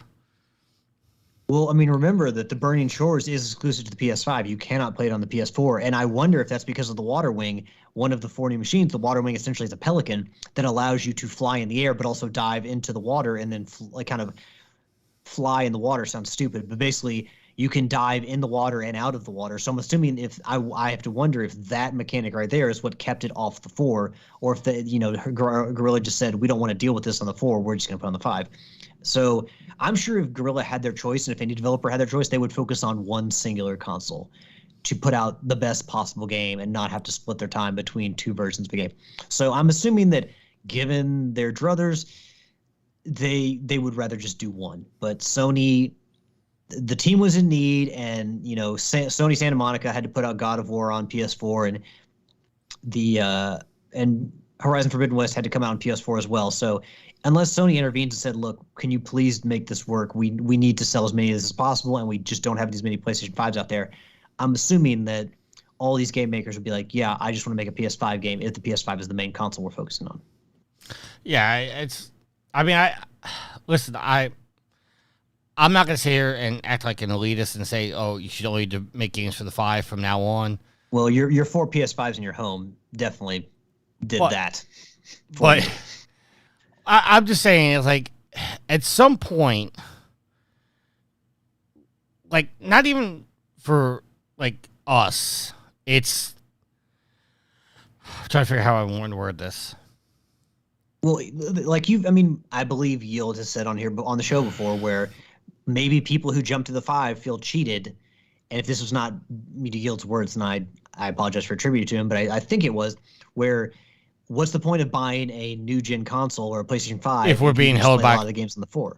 Well, okay, that's kind of what I was getting to. Is like, why am I buying a 5 if I can only play 4 games? Like, what's the point of buying the 5 if I can't use the full power of the 5 and all my games, Horizon or God of War or I don't know, The Last of Us, whatever. Because there's a rumor that it's going to be a PlayStation 5 version of The Last of Us Part 2. Like, why am I buying the new console if all my games are going to be held back because of the limitations of the previous generation? Like, it doesn't make sense. And what I was trying to get at before was the fact that, like, at some point, I mean, you got to show some loyalty to the people that still own the 4 that weren't able to pick up a 5 yet. But at some point, you have to start making 5 games because that is ultimately going to help drive sales for people to buy your new console. So at some point, you have to abandon them. And I think where you toe that line, it's very tricky, no pun intended, to find that balance of saying, okay, this is where we're going to start cutting off the 4, and we're no longer going to make 4 games. But then again, McDonald's just released a Game Boy Color game not too long ago. So who the hell knows? Yeah. So I had a thought, and I may have lost it, but just stick with me here because maybe I'll gain it back. This generation was weird, and that obviously COVID happened, and it made everything far more difficult. So special considerations had to be made for this. So I think people understand that at some point they will not be able to buy new games on their last generation console because Sony or Microsoft or Nintendo or whoever will have moved on. But I think just this generation in particular was really weird because the transition was kind of, just held back by goings on in the world. So, also, I mean, I don't really feel like, even in the story, Guerrilla was able to figure it out, even if they had to consider cutting a feature because of the PlayStation 4. But God of War Ragnarok, Horizon Forbidden West, it doesn't feel like these games were held back at all in their development. They still feel like the games we should have gotten in the end. And I don't know if the PS4 is the same way, but the PS5 version of Horizon Forbidden West essentially has no load times. And I believe the first Horizon game, Zero Dawn, on 4 did have load times. So on the 5, at least, if the only difference between the 4 and the 5 is that there's no load times on the 5, well, then that's obviously the best possible version of the game to play because I don't want load times. So even if just that's the only difference, that alone is enough for me to say if I can afford a 5 and I can buy a 5, then I will buy a 5. All right. I just bought Saber Rider a tier 1 sub, so he doesn't have to watch commercials anymore. After you told him to just subscribe? Yeah, I'm too nice of a guy. This is, I told you I'm generous with my money. Well, also, I was going to bring this up earlier, but you were reading an article and you talked about a pop-up ad coming up. And I was just going to, flippantly say, well, if you only subscribed, you wouldn't see those ads. Well, no. I don't have a problem with ads. The problem with, at least with IGN, is like the ad comes up and it's like there's a small ad and then all of a sudden it gets to an ad like 4 times the size and it drives the words that I'm trying to read down so much. And then halfway through reading that, the ad shrinks down again and now the words go back up. So now I'm having to scroll. So instead of me, anyway, first world problems. But speaking of problems, we have a potential problem in the world of Sony. I know we posted this in the Facebook group, but Evan Wells is retiring from Naughty Dog. This is coming from IGN and written by Kat Bailey. Naughty Dog co-president Evan Wells is retiring at the end of the year, leaving Neil Druckmann to fully take on the reins of one of PlayStation's best-known studios. In a message published on Naughty Dog's official site, Wells talked about his 30-year career in games and praised Druckmann, saying that he's incredibly confident in that he's leaving the studio in the best hands. Quote, "This is something I've been discussing with Naughty Dog's studio leadership team for well over a year, and with Neil for even longer than that. The decision brings with it overwhelming and conflicting emotions, but I've come to realize that I'm content with my time at the studio and that all we've accomplished together over the last 25 years. I couldn't be more confident in Neil's ability to carry on running the studio. It is the right time for me to provide the opportunity for him and the others on the studio leadership team to steer the studio into a successful future," end quote. Druckmann even praised Evan in a tweet, calling his legacy, quote, "unmatched," end quote. He also goes on to say, quote, "Sad to see my boss, mentor, partner, and friend leave, but happy for him to enjoy a well-earned retirement. Evan, your unmatched legacy will forever be a part of Naughty Dog, end quote. We can go on, and, because Evan Wells has been with the studio since 1998. He's been involved with the Crash Team Racing and Jack and Daxter. He became the co-president of Naughty Dog after the departure of the founders, Jason Rubin and Andy Gavin, in 2004, and Druckmann was promoted to co-president alongside Wells in 2020.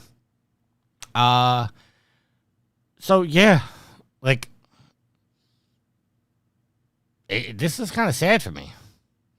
I mean, it's very sad, but obviously a 30-year career, really an unsung hero as far as video games go, because, I mean, yeah, you have like your figurehead names, but or the people's names that people recognize. I don't necessarily know if Evan Wells is one of those, but he certainly deserves to be, because you listen to that. I mean, his work, and, not just his work, but a lot of the work that went into Crash Bandicoot was what helped float PlayStation and Sony against Nintendo and Mario. His work on Jack and Daxter, I'm sure people have heard Yield talk about it on this podcast, but Precursor Legacy was a fantastic game. I mean, Naughty Dog really hasn't ever missed, unless you consider Jack X Combat Racing a miss. I've never played it, but as kind of like an offshoot, a spin-off of the Jack series. I don't know. I don't remember how well that was received, but for the most part, Naughty Dog, they just don't miss. And a lot of that, you talked about in 2004, the founders left, and Evan Wells took over. Think about how much growth has happened at Naughty Dog to solidify them as is not only the crown jewel of Sony's development teams, but maybe the best development team in all of the world. Think about how much growth happened underneath his tutelage, his leadership. You have the Uncharted series, you have The Last of Us, really a guy that probably doesn't get as much credit as he deserves, because he really helped build Naughty Dog to the place that they are today, where if they put out a game, it's heavily considered for Game of the Year if it doesn't win it every year. I mean, not enough good things can be said about Evan Wells, a fantastic leader within Sony, someone who has earned his retirement.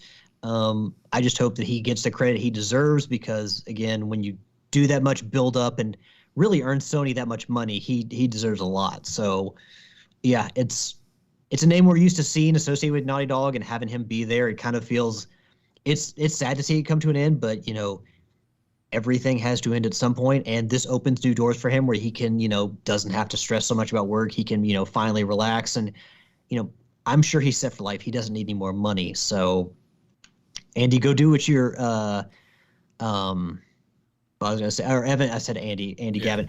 Evan Wells, go do what you want to do. Go, enjoy the rest of your life, because you've got nothing else left to prove. You've done everything you need to do in games, and you're, like Neil Druckmann said, his mark on gaming is he's legendary. Hard to replace, but what's that? I was gonna say his mark on gaming is legendary.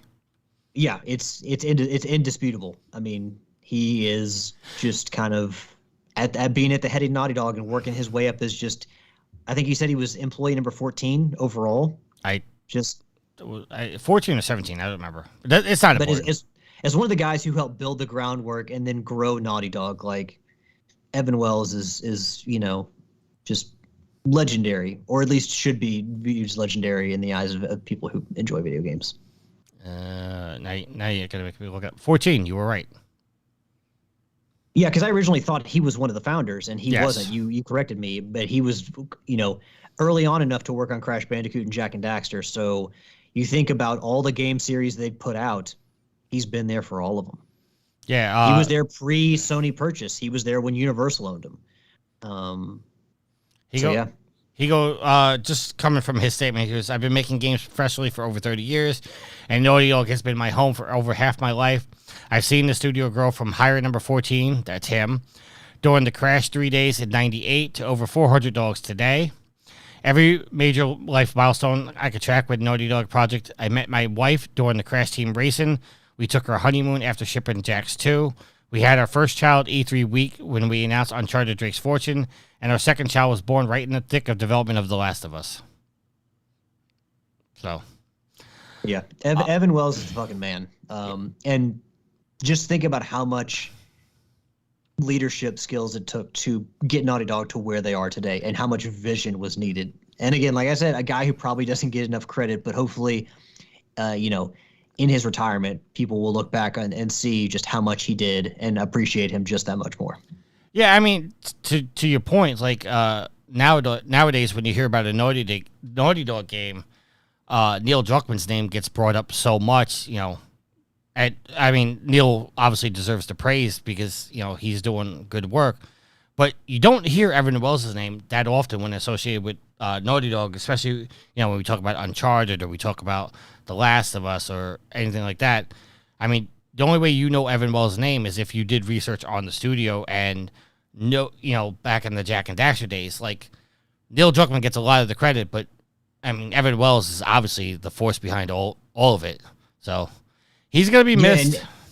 Yeah, he will be missed. And it's like, obviously Naughty Dog was never a guaranteed success. I mean, yeah, they did great work on Crash and Jack, but it took someone like Evan Wells to help them fully blossom and flourish as they have.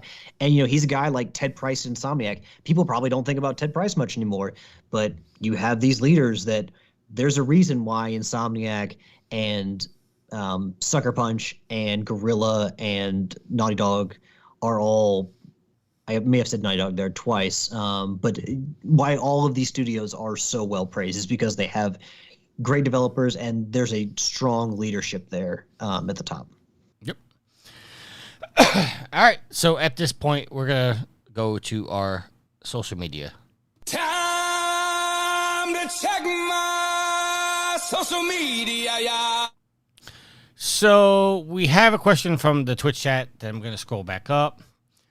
It's coming from Saber, and he says, what is the most memorable moment in a movie for you?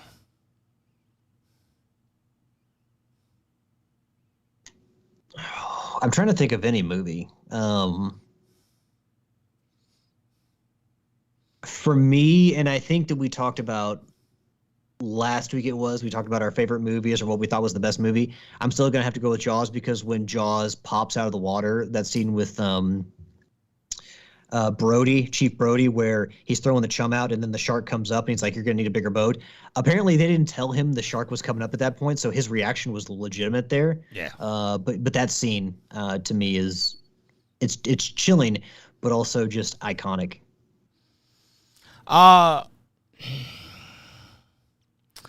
The first thing that popped in my mind was... Are you going to say Luke and Vader? No. It's actually probably worse than that. All right, so mine is going to be a spoiler for a movie, but I think the movie's like 15 years old at this point, so sorry if I'm spoiling the movie for you. When Jigsaw stood up and Saw in the original Saw. Because that shit blew my mind. Did you ever see Saw? Yeah, I saw the first two, and then never any of them after that. But I saw that moment, and that was crazy. It was a ridiculous moment that unfortunately, at the same time, as great as it made the first movie, for that first viewing, because you could never see it again and have that same feeling. But right, it also kind of doomed the franchise because you could never live up to that again. So, I mean, and sorry, somebody walking through a pit full of hypodermic needles. From the second movie was not going to do anything to help that effort to match the first movie. When Jigsaw stood up, I was like, that was fucking crazy. That guy was laying there the entire time. Like that shit blew my mind. So yeah, that's my most memorable moment. That's what's popping in my head. I may have a different answer, but that's what initially popped in my head. Well, in all fairness, I think that it's one of the greatest movie twists of all time. So, yeah. All right. Now coming from our Facebook group, Patrick Hickey Jr. The voice of WrestleQuest. Yeah. Fun fact. I just found out he moved like 3 blocks away from me. So we're going to be able to hang out more now. Patrick, don't answer your door. Don't answer your door. Wait, hold on. Time out. He's lived that close to you and he's not on the show more? Well, I don't know where he used to live. I think he lived in either Brooklyn, but he recently moved because he was supposed to be on last week's show, but he was unable to be on the show because he was still in the process of moving, setting up his game room and all that other stuff. But his birthday was earlier this week, but they went out to celebrate his birthday at a local bowling alley. And the bowling alley just happens to be like 3 blocks from my house. So I asked him if he was there. He said not there. He goes, I only live like 2 blocks away from there. I was like, oh, dude, I live like 3 blocks away. And then we coordinated, and yeah, he lives like right around the corner from me now. So that's pretty cool. I already told him we got to go on a double date. So, but back to his question, which is going to ruin the Y'all double date. meeting at Little Caesars for some authentic New York pizza? There's no Little Caesars in New York, sir. There's no Little Caesars? No. Look, I'm not going to sit here and say Little Caesars gourmet, but when you just want pizza and you want it cheap and fast, Little Caesars hits the spot. I got to tell you, I don't think in my life I've ever eaten Little Caesars. I'm not saying it's a bucket list item, but I mean, we used to, like in college, we used to have game nights with friends. We would all gather at one friend's house, and on the way was Little Caesars, and I would get a $5 hot and ready large pizza, just take it over there and just eat it while we. Is CC still in business? CC's is, but I have never been there because I hear it's worse than Gaddy's, and I don't even know what Gaddy's is. It's a pizza buffet. Gaddy's, and it's got like a game room and stuff. Gaddy's is about as low as I'll go, but I haven't heard anything good about CC's. All right. So Patrick's question is, why do the New York Rangers stink so badly? I'm just simply going to say, fuck you and your fist okay, stinks. so hold on. I make a joke about the Islanders, but Patrick over here tells you to shove the New York Rangers up your ass, and you're... No, because he didn't do it when I shared a picture of a precious moment with my daughter. He's just doing this on just in general. He didn't ruin a precious moment with me and my daughter. I didn't ruin a precious moment. I wasn't there at the Hockey Hall of Fame. You ruined it, sir. Sweet Mama D gave you the 2 fingers, which is... I wasn't there heckling... What are you teaching your daughter? I was there in person heckling you with cowbells. I wasn't like a wrestling fan in the outside the railing. Like, give me a break. The 2... you see the pictures. She can't give the finger, so she gives 2 fingers. That's like instead of saying fuck, she says frick. The peace sign, she gives the peace sign. Yeah. Funny story about Sweet Mama D. We were watching the Rangers playoffs last season, and we get intense with the games, and something happened against the Rangers, and she just looked at me and says, "Dad, can I do it?" I'm like, "Feel free." She goes, "That fucking asshole." I went, "That's my daughter." I said, "Don't ever tell your mother you did that." She's like, "I won't." But yeah, so that was a question. And then Curtis Jr., I don't know why, but he sent us a gif of, I guess, Squidward twerking against SpongeBob. Kurt, you may have to explain that one to us. Yeah. Because I'm trying to think, are they dressed up in any particular way? No, it's just... Are they in costumes or something? No, it's just half of SpongeBob's face, and all I see is the 4 legs with Squidward and him twerking. I have no idea. Well, this podcast is pretty messed up, so that's just Curtis is just expressing his how he views this podcast. Just one old big SpongeBob twerking against a Squidward. Then he has another question. He says, will Tricky be on the show? Yes, I'm going to be on the show. And who will yell at who first? Did I yell at you first, or you yelled at me first? I can't remember. What was the... Yeah, I don't know. He says, but seriously, what are your favorite games coming to the fall, winter, early next year? Take care. You take care, Curtis, and thank you for listening. The games I'm looking forward to is Suicide Squad. I really want to play that. I really want to play Division Heartland, but we don't have a release date for that. And there's other games. I always forget, when we get this question, I always forget the games that are coming out.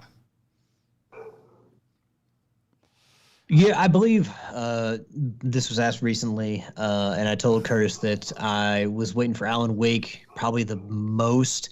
I can't really think of anything in the fall schedule besides that. Spider-Man 2? Yeah, I'm not going to play Spider-Man 2. No, I think Miles Morales was enough for me to realize that, well, those games, I can understand why those games are fun for people. I'm just so not invested in Spider-Man that I just don't really care all that much about playing the games. I don't know. Like, there was a point where even though swinging around New York City is fun, there was a point where it definitely got kind of old, where I'm like, okay, here, doing this again. Like, I'm not saying it's a bad game at all, but I'm just like so de-invested in Spider-Man that I just don't. It kind of like trickles over the game where it's like he's not my favorite superhero. As far as like, I don't really want to go see the movies, so it's kind of like just bleeds over the games where they may be fantastic games, which they obviously are. I just don't want to play as that character. Does that make sense? I got you. Well, I was basically answering that for myself as well. And also Assassin's Creed Mirage. I'm looking forward to playing that. But you've already expressed your feelings on Assassin's Creed games. Yeah, well, I mean, not just them overall, but just that game looks like such a bland Assassin's Creed game. Like we've done. It's going back. It's going back to its roots. So that's probably that's going to be appealing to. That appeals to somebody like me, but it might not appeal to somebody like you. I just put a link in the chat if you want to look over the games to see if anything triggers for you. Well, first of all, you do forget seemingly that I was there from day one. I bought the first Assassin's Creed game. Yeah. So I was. It's not like I just played one game and then went on my merry old way. No, you put your time in. I'm not ragging on you. You put your time into those games, but you just you fall out of love with games, and I get that.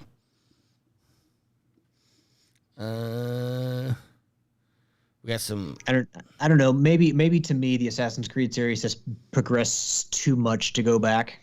Maybe I'm wrong about that. I mean, I guess a number of game series have gone gone back to their roots, like Mortal Kombat, for instance, and been very successful.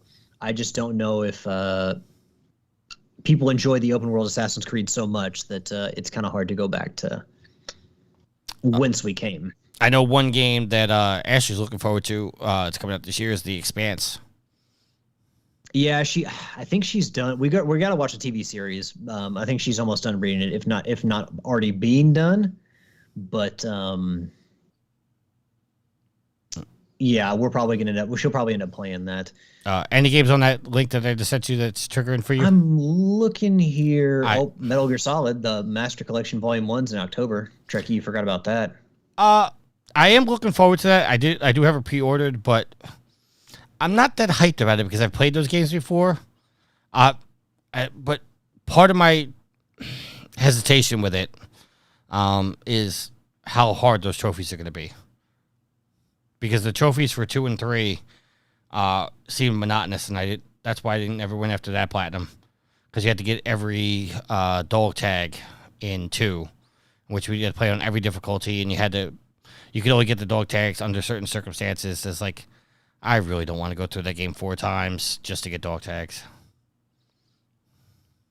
Yeah, I mean, honestly, there's nothing really that I'm like, yes, I'm buying this. I will be interested. I mean, the day before is listed as November 10th. I'm not buying that game, but I'm interested to see if that game actually comes out and the reception to it. Some big games coming out, but just Super Mario Brothers Wonder. I have a Switch, and I do like Mario games, but I kind of watched the trailer for that, and I didn't really understand how it was. I mean, yeah, you can turn Mario into an elephant, but I didn't really understand what was so special about it. I mean, like, you see, like, Odyssey and you see Galaxy, and you understand why they're special. This game, I just didn't get as much of that.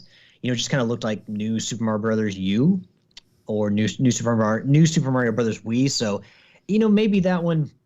Really, the Detective Pikachu Returns for the Switch. Maybe that's my next Pokemon game, because I didn't buy Scarlet or Violet because I kind of got a little bit tired of that whole the standard traditional Pokemon game. But maybe one of the spin-offs like Detective Pikachu might be my next purchase. But yeah, honestly, nothing really besides Alan Wake that is just kind of like I definitely need that. Although I don't. Oh, Disney Speedstorm racing mascot game. That actually may be one that I'm. I think that's out rather already. interested in.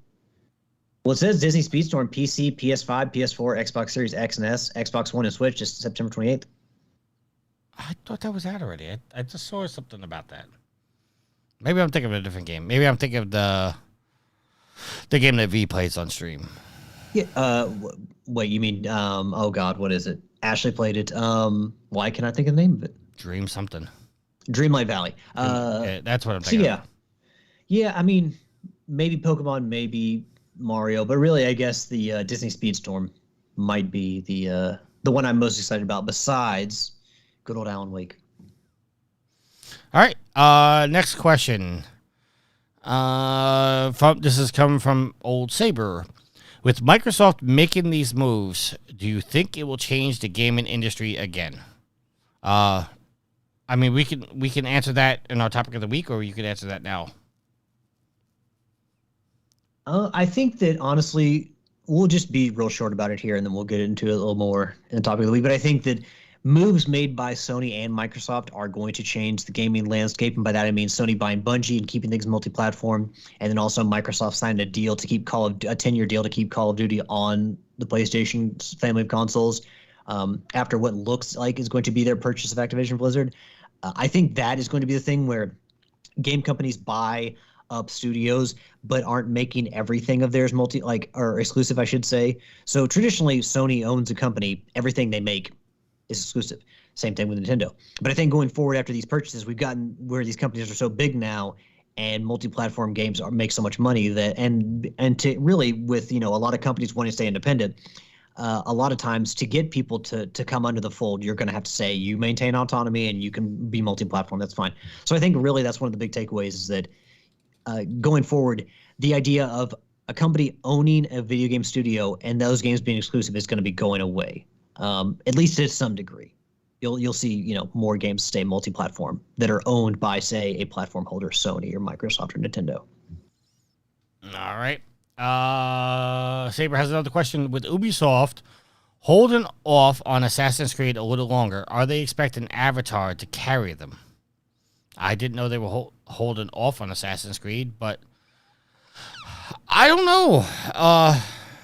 The Avatar game, to me, I mean, it looks beautiful, but personally, I'm not going to be playing it because it's first person. I don't think you have any interest in it at all as well, Alex, do you? I mean, I haven't even seen the movie, to be honest. I saw the first one years ago, but I have not seen the new movie. Was it Way of the Water or something like that? I think the video game is called something different. It's got a different title, but I just don't care. I don't care. I don't think it follows the movies at all either. I think it's its own story. Which honestly is good. That is good. All right, and then last question from Matt G says, now that Jimmy Crying Ryan gets Call of Duty for the next 19 years, will any Sony studio actually innovate a new first-person shooter in that time frame? I mean, we'll see what Bungie does with Marathon. But that's not a new... I mean, it is new to, I guess, the current generation of gamers, but that's not a new IP. I know, but they can still innovate within Marathon. I mean, I don't think they're bringing back Marathon from the 90s to just spit out the same old game. I'm assuming they're looking to innovate. I mean, given that Horizon is basically what Guerrilla's going to be doing for a long, long time, and Sony Santa Monica's not known for their shooters, neither are Naughty Dog. I mean, Insomniac had Resistance series, which was good. But Guerrilla was doing Killzone. We obviously know that they have fully moved away from that. I don't know. I don't see any of Sony's big-time studios. I mean, Housemarque did do Returnal, so I guess they could do something, but I don't see them doing a big multiplayer game, a big, massively multiplayer online shooter. So honestly, right now, if I had to put my money on them innovating somewhere in the shooter space, it'd have to be Marathon. Think any chance we see another Killzone? I mean, it's not going to be Guerrilla. They're going to hand it off to somebody else, but who's going to do that? I mean, Bluepoint maybe, but also I thought Bluepoint was doing something new. So, I mean, they're investing heavily in multiplayer, but one of them obviously is the heist game from, Fair Play or Fair Games from. You talking about Payday? Oh no, I know what you're talking about. I'm sorry. The Haven game. Yeah, so I don't necessarily know that they've announced anything from, there's a big multiplayer focus from their studios at the last showcase. I don't necessarily know that they've announced anything as far as the shooter goes, but again, I think it's going to be Bungie who's innovating in that space for Sony. All right.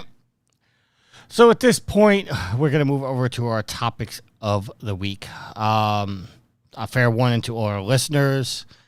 If you don't want to hear about the Microsoft merger, this is the point of the show where you can turn it off. But I mean, I will defend this talking about this because it is at this point looking like the thing is going to go through. So we talked about previously on the show where we had incrementally talked about developments, small developments within the merger talks and the lawsuits and whatnot. This looks like it's the end of the road.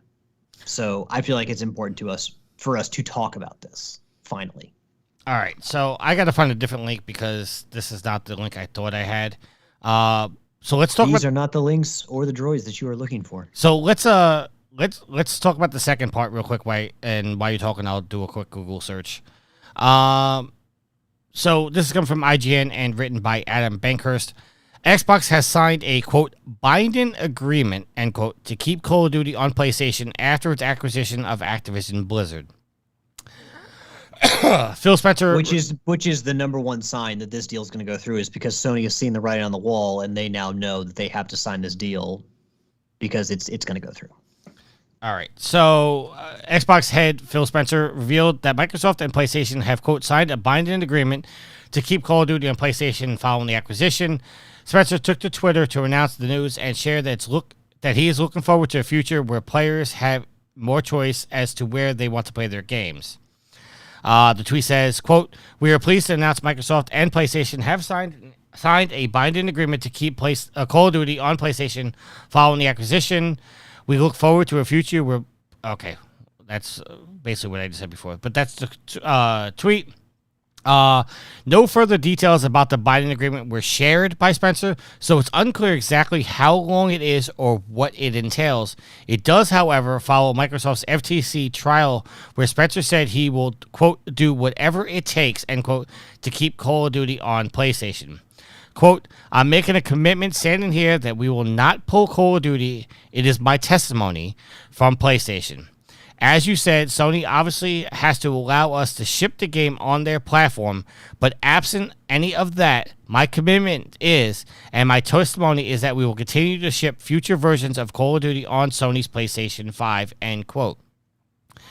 In December 2022, it was reported that Microsoft's offer to Sony was to keep Call of Duty on PlayStation for 10 years, and that Sony had the rights to put Call of Duty on PlayStation Plus if it desired.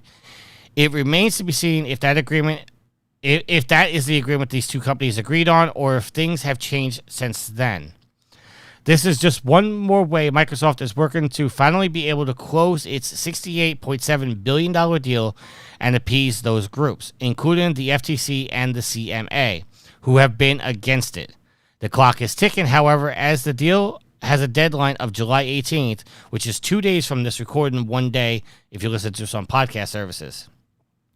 If it is not closed by then, Microsoft would need to pay a $3 billion payment to Activision Blizzard, and the two companies would be able to renegotiate the terms of the merger. Okay, so that is basically the entire article, so give that a click. Alex, while you respond to this, I'm going to look over and see if I can find a link for the actual FTC case. Well, I was going to say there's a Forbes link I can send you if you want to look at that. But again, Sony has signed an agreement, which means Sony understands that this is now going to go through. They can't do anything to stop it. The FTC can't stop it. So it's going to go through, or at least they're hedging their bets that it's going to go through. And also, since they've signed the agreement, that means that they're willing to hand over PlayStation 6 dev kits at some point to Microsoft-owned studio, which they said, Jim Ryan said they couldn't do before because they didn't want to give technology that they were working on to their competitor. Well, if you're signing a 10-year deal, and we're assuming that there's talk of the PlayStation 6 coming out in 2027, that would be included in those 10 years. So clearly they're going to, at some point, give those dev kits to Activision, whoever, Sledgehammer or Treyarch, whoever's going to be working on the games, or both of them. But yeah, we'll see if this was. We heard Sony give all kinds of excuses, and some of them seem more valid than others. But we heard Sony talk, and Call of Duty was their main talking point. Cloud gaming, and kind of Microsoft's foothold in that was another sticking point. But with now a deal securing Call of Duty's future on PlayStation, we will see if Sony is appeased, or if that's really what this was all about. And Sony, I think I saw, has set aside a good chunk of money. I think the number I saw was $13 billion for acquisitions, and they're looking to add further acquisitions. So we'll see if Sony gets gun shy or gets trigger happy, because they're going to be worried if this deal goes through. They may be worried that Microsoft is going to go up and buy another big studio. So maybe Sony makes a retaliatory purchase, or says, hey, we need to buy somebody, even if their games are exclusive. We need to buy somebody just so we can make sure that their games don't go exclusive to Game Pass, or don't have an advantage on Game Pass versus us trying to sell a $60, $70 game. Whereas, on Game Pass, people can just pay a subscription fee and get to play it day one. So that's probably the most interesting thing from this, I think, is now that Sony has money set aside for acquisitions, what are they going to do? Are they going to get trigger happy and pull some kind of deal because they're worried about what Microsoft might do next after buying Bethesda and Activision? Yeah, we'll just see. All right, so I did find an article on TheVerge.com, and the link actually has like several different articles attached under the same link, all written by Tom Warren. So I'm going to try to summarize as best as possible. So I was trying to read this as you were talking. All right, so obviously Microsoft won their case inside the California courtroom against the FTC. So the article reads, a California judge ruled in Microsoft's favor on the FTC's request for a preliminary injunction blocking its $68.7 billion purchase of Activision Blizzard. The FTC is now appealing its loss to Microsoft, all before the deadline of July 18th. The Ninth Circuit Court of Appeals will now need to rule on Judge Jacqueline Scott Corney's decision, and even whether it should be an extension to a temporary restraining order, a TRO, which is currently set to expire on midnight on July 14th, which was 2 days ago. Well, here's the thing, Tree. When is this article from? Because I told you that today articles have come out saying the FTC cannot appeal. No, I'm going to get into that, because this article came out 2 days ago. The restraining order is part of the key deal right now. If there's no order in place, Microsoft has a window of opportunity to close its deal, but the problem is still the UK's regulators blocking the deal. The UK Competition and Marketing Authority, the CMA, and Microsoft have agreed to pause their legal battles in order to figure out the transaction might be modified in order to address the CMA's cloud gaming concerns. The CMA blocked Microsoft's deal earlier this year, citing competition fears in the emerging cloud gaming market. The CMA has warned that a proposed restructuring of its merger could result in a start of a new investigation, and the regulator has issued a notice of extension for its overall investigation into the deal, moving the date for the final undertakings or final order from July 18th to August 29th. Under the terms of the deal, Microsoft has until July 18th to try and close its proposed acquisition. Otherwise, it has to renegotiate terms and pay the breakup fee to Activision Blizzard. Now, that is just one article. Then it goes on to say the court has denied the FTC's last-ditch attempt to stop Microsoft from buying Activision Blizzard. This is what you were just referring to, Alex. The FTC has lost what may be its final attempt to block Microsoft from buying Activision Blizzard. It is the second loss for the FTC after a U.S. federal judge denied its request for a preliminary injunction earlier this week. The Ninth Circuit Court of Appeals has denied its request for emergency relief to prevent Microsoft from closing the deal until the results of the FTC's appeal is complete. So, yeah. All right, so me and Alex I'm not going to say we argued or anything, but we had a little bit of a disagreement, because here's the problem with this whole situation right now. As of right now, from my understanding, and I don't have a legal mind, right now, because Microsoft won in court in California, they are able to close the deal. But it is my understanding that even if they close the deal, because of what's going on with the CMA, they're not allowed to release their games inside of the UK. Now, I could be totally wrong about this. I could be misunderstanding something. I fully admit that, I don't have the legal mind to fully figure this out. But as of right now, there's nothing to stop the merger from going through. But because of the CMA, they may not be able to release their games in the UK. Well, and this is something I'm not sure if it's just the Activision Blizzard games or if it's all their games going forward. I think I had heard previously they had to pull completely out of the UK market, which given that they've continued this, they seemed willing to do, because who knows, with the amount of money that Call of Duty brings in, and not only that, but King, developer of Candy Crush, it may sound crazy to say this, but that market may not matter at all to them. They may not care. They may be able to make up that money in these games. I've seen that. I've seen some speculation, and I mean, it kind of holds water with me a little bit. Is the fact that a lot of people are saying that Microsoft went after Activision Blizzard because they wanted Call of Duty, but in reality, Activision Blizzard wasn't really what they wanted. They wanted King. They wanted that mobile market, and that's the real reason why they bought Activision Blizzard. I mean, King's a huge name in that market. I mean, we saw Sony buy Savage Game Studios, another mobile maker, and we see how much money is being made in the mobile market these days. So, diversifying your business makes sense.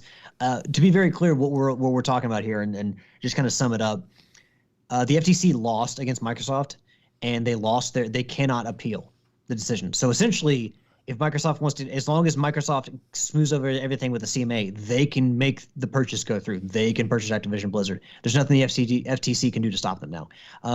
So really, it's up to their negotiations with the CMA over in the UK to kind of figure out what they can do to restructure the deal so that they can get them to pass it there. Although I'm assuming if they want to go ahead with it and just pull out of the UK market, they can do that still. But yeah, that's what we're talking about here. Is essentially, it looks like the deal's going to go through. So okay, so one thing that I brought up prior to the show, when me and Alex were discussing this a little bit. So apparently, this is coming from The Verge as well, and written by Tom Warren as well. The FTC, as I said, lost their final attempt to block the thing, but another paragraph says this, and this is where I think me and Alex were kind of like butting heads a little bit. The FTC appealed the decision by Jacqueline Scott Corney, and now the Ninth Circuit Appeals has denied its request for emergency relief to prevent Microsoft from closing the deal until the result of the FTC's appeal is complete. It also says that they wanted that the original appeal, or the final appeal that got denied, was to block Microsoft from acquiring Activision Blizzard until the conclusion of a separate FTC administrative case. So there's another case that the FTC has against Activision Blizzard. Now, while they lost the case to stop the acquisition, there is another FTC case going on, and I don't have the details of that case, and that's where me and Alex were kind of butting heads a little bit, because it seems like until this other case is solved, I didn't think they could acquire them, but apparently they can. It may just be a thing where Microsoft, whatever happens with penalties are incurred upon Activision Blizzard, if any are, whatever's found, then are the responsibility of Microsoft as the parent company. And Microsoft might be willing to take those on. Yeah.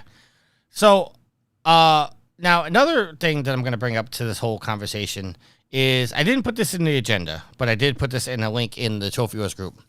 Coming from Gadget.com, and other people have reported this. Is it Engadget or Gadget? It's Gadget. Oh, okay. I just used to hearing Engadget. Yeah. Hold on. I'm gonna put the link in the Skype chat for you. Just so you don't have to go in the Facebook group and find it. Now the headline. Now I didn't read the whole article. Okay, I'm not gonna read it now. But the headline reads: Microsoft predicted 10 million copies of Starfield sold on the PlayStation 5, but still decided to make the game exclusive. That's pretty interesting to me. Because we had the story that the reason why another reason why Microsoft bought them was because they originally heard that Starfield was going to be a PlayStation 5 exclusive. They bought them to stop that from happening, and in turn made it an Xbox exclusive. Now, on top of that, if Microsoft predicted that 10 million copies of Starfield would sell on the PlayStation 5, but made the game exclusive anyway, that to me is pretty interesting. And as I replied to Yield in the Facebook group, I said, because Yield said on Facebook, to be honest, I don't think many people care. It's a Microsoft-owned company, so it would be odd if it wasn't exclusive. I can't understand why people writing articles about this topic. It's like something foreign or shocking or new. They act like they've never been around the gaming universe. Curtis replied saying, true, but all the Minecraft garbage that keeps going multi-platform and owned by Microsoft, but I get your point. And then I replied to Yield saying, you don't think it's interesting that Microsoft thought that it could sell 10 million copies on PlayStation and still decided to make it exclusive? There are some AAA games that don't even send $10 million total, let alone on one system. And then Yield replied by saying, it's a talking point, but in reality, at the end of the day, it's a moot point. Really no sense in talking about it or debating it. It was never going to see a Sony console. This is all just my opinion, but it feels like a waste of time, effort, and air to discuss or even write an article that was never going to happen. Alice, I'll leave the floor to you about this. I honestly don't even know how to respond. I did have one thing I did want to say, though. Go ahead. And that's that, remember that Indiana Jones is now going to be an Xbox exclusive, and one of the reasons they gave for that is, I think, from what I remember, is that they can now focus on one SKU. I mean, granted, it's going to come to PC too, but they don't have to focus on a PlayStation version as well. This may be a case with Starfield of, sure, I guess there's a benefit to having it on Game Pass and saying, hey, it's an exclusive game to Game Pass and you can't get it on Sony. But also it may be a case of they looked at this and said 10 million sales, but because, Bethesda, let's be real, they get made fun of all the time for how buggy their games are. It may be an instance where Microsoft is like, look, get it out on PC and Xbox because this is going to be a bear, and let's not worry about a PlayStation version because that's going to be even more work. And they just want to focus on Xbox and PC and don't have to worry about putting so much resources to getting out onto another console. And they were willing to sacrifice 10 million in sales. Okay, I see your point, but my counter argument to you is since all first-party games go to Game Pass, they're going to spend all this money developing this game, the biggest ambitious game of all time in their opinion, and they're not going to make a dime on it, where you could turn around and sell what they predicted, 10 million copies on the PlayStation 5 and at least recoup some of the development money? That just seems to me like, that to me, I don't have the business mind, but that seems like a bad business decision. Well, also, I think saying that being on Game Pass isn't going to earn them a dime, because I think that games like that are what draw people to Game Pass.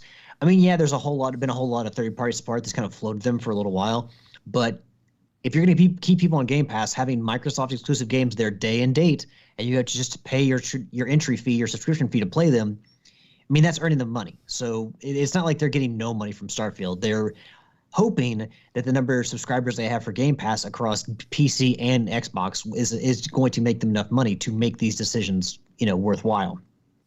But you think about it, like with any exclusive, how much money could Sony make? How much more money could Sony make if God of War is on an Xbox?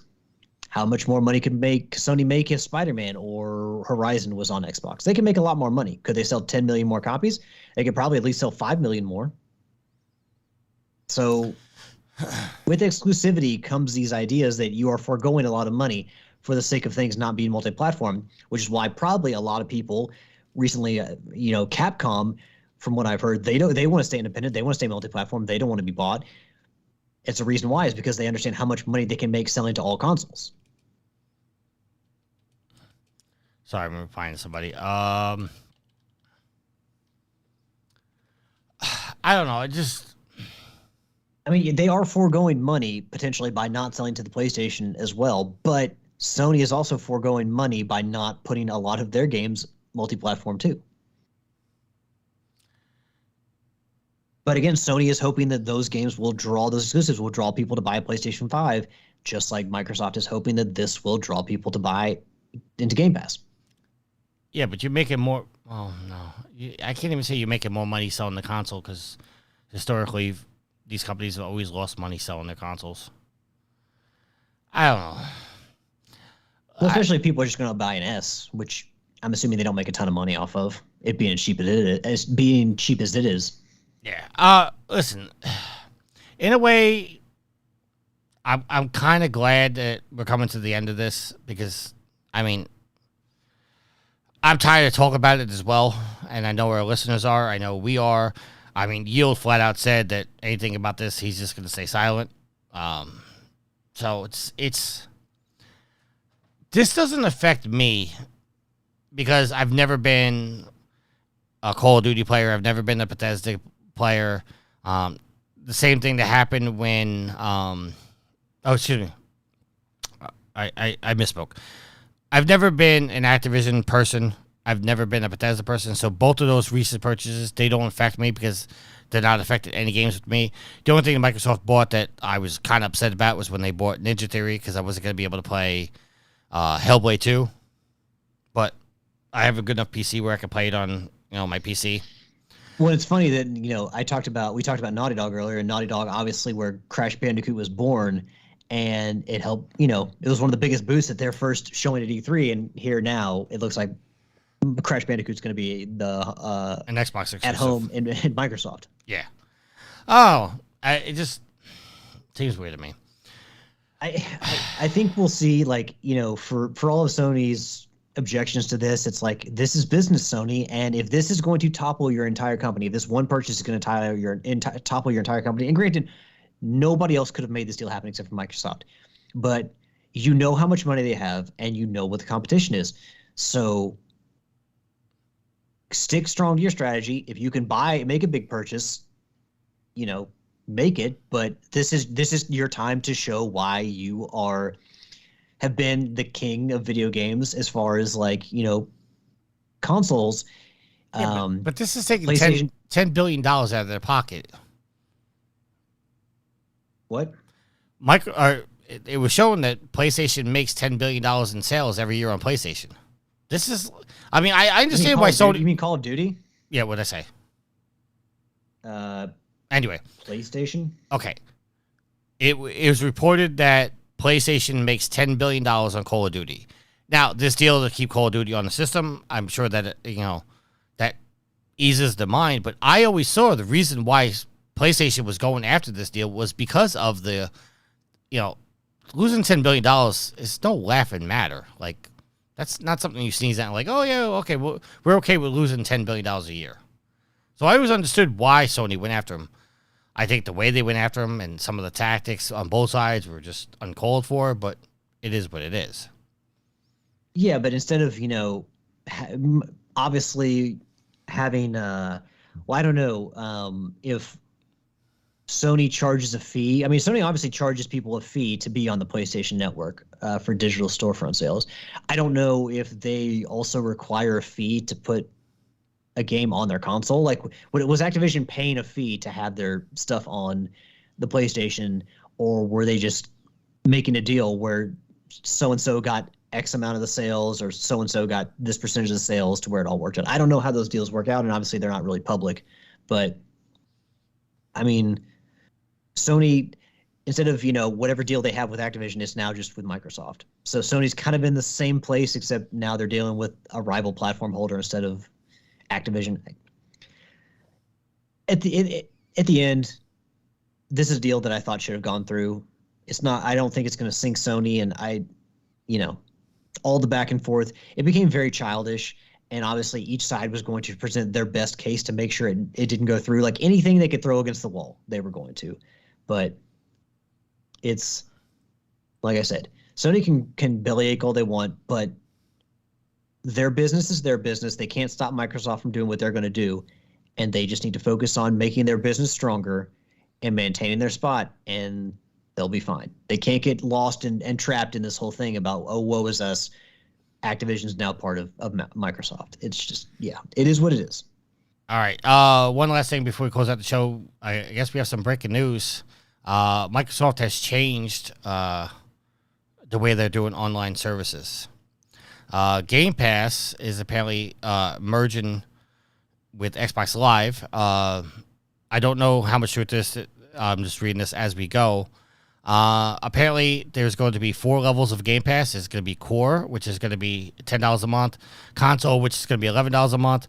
PC, which is going to be $10 a month. And Ultimate, which is going to be $17 a month.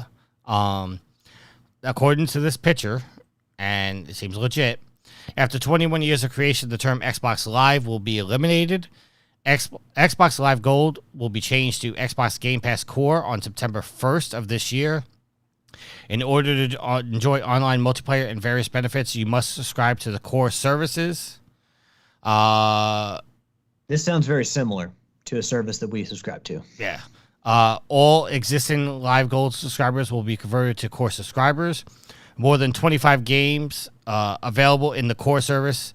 Games with Gold will also end on September 1st. So it seems like they're not giving away free games anymore.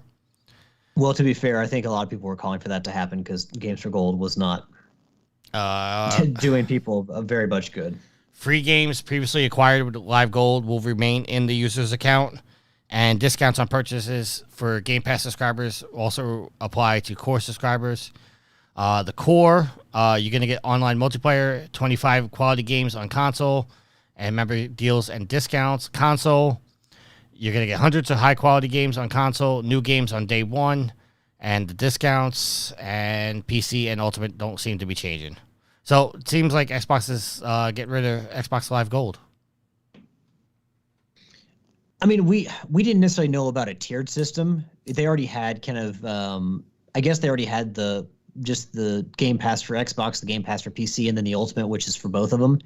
But as far as it being $17 a month, we already knew that because they said they were raising the price $2 a month for Game Pass Ultimate. So we knew that. I guess we just didn't know that they were going to go to this core tiered system and get rid of Xbox Live and Games for Gold. Yep. All right, let's close out the show. Alex, we are well over 2 hours again. I didn't think we were recording that long. Good conversation. Time passes, buddy. Yeah. And we didn't necessarily even scream at each other either. Yeah, which is surprising because I thought it was definitely going to happen. I don't really think we scream at each other, especially since you were willing to come clean about your stranded deep chicanery. Well, listen, it's not my fault you got tricked by PSN profiles. I didn't get tricked. It just looped me into your chicanery. Uh-huh. Let's do some shout-outs, sir. Let's have you start us off. I want to give a shout out to the listeners, the Fuel to the Fire, the Trophy Horrors, our tremendous community. Thank you to everyone in the chat. Tricky, would you remind me of everyone who's in the chat? I know we had Saber. I know we had the Bearded Nerd, and then also who am I forgetting? Dex. Yeah. Okay. Who's David? So thank you to all of you for joining us, and just kind of like everyone in the community for just continuing to really just be the strength behind Trophy Horrors, because again, our community is really what drives us and to go to each new episode. So thank you all for your continued support. Shout out to Tricky and to Yield who could not be here. I believe he's at a birthday party, so you gotta stop sometimes and smell the roses and celebrate them birthdays. Tricky, glad to have you back. Hopefully you're here for a while and we don't miss you on another episode coming up. You're probably gonna miss me next week. Oh, you horse's ass. Dude, I'm sorry. It's just everything's coming together at the wrong time right now. I may be able to be fair, a couple of these times I could have recorded from work, but you vetoed that because the audio would have been horrible. Yeah, and I'm not making our listeners people who, whether they're Patreon or not, I'm not making people listen to terrible audio. That's just that would make people shut off a podcast right away. So I don't want to have that terrible audio in here. You heard me speak before, but I do want to give a shout out to Troy and his family, his wife Lily, everybody who knew and loved his father David. Obviously, it's a very tricky loss to his dad in the last few years. It's a very tragic event that at some point we all have to go through, but you just hope it's further down the road. And unfortunately for our friend Troy, it was the other day. So we're very sorry to hear his passing. Troy in a Facebook post did say that he was glad that he got together with his father for some special moments. I don't remember exactly the time frame, but before his father passed, he was able to share a special moment at I think a football game with him. So we were glad that Troy got that time.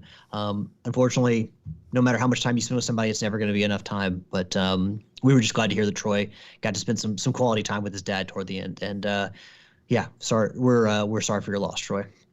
Last but not least, give a shout out to my awesome and loving girlfriend Ashley. I love you, hun. And yeah, that's gonna do me. Yeah, I want to give a shout out to everybody in particular, but I'm just going to keep it short and simple this week. Shout out to Troy. He is what we affectionately call on the show the business. He is sorely missed on the show all the time. I try to get him all the time, but he's a busy man. He's got his own game studio. He's got work. He's got the 2 babies now. Troy, you are in my thoughts and my prayers, dude. I miss you dearly, and I'm very sorry for your loss. I know right now you are speechless, as I was when I lost my dad. It's one of those things that, we wish that we would never go through, but unfortunately it is a part of life. So just wanted to let you know, bro, I'm thinking about you and I miss you. But on that note, if there's nothing else, until next week, happy trophy hunting. Later.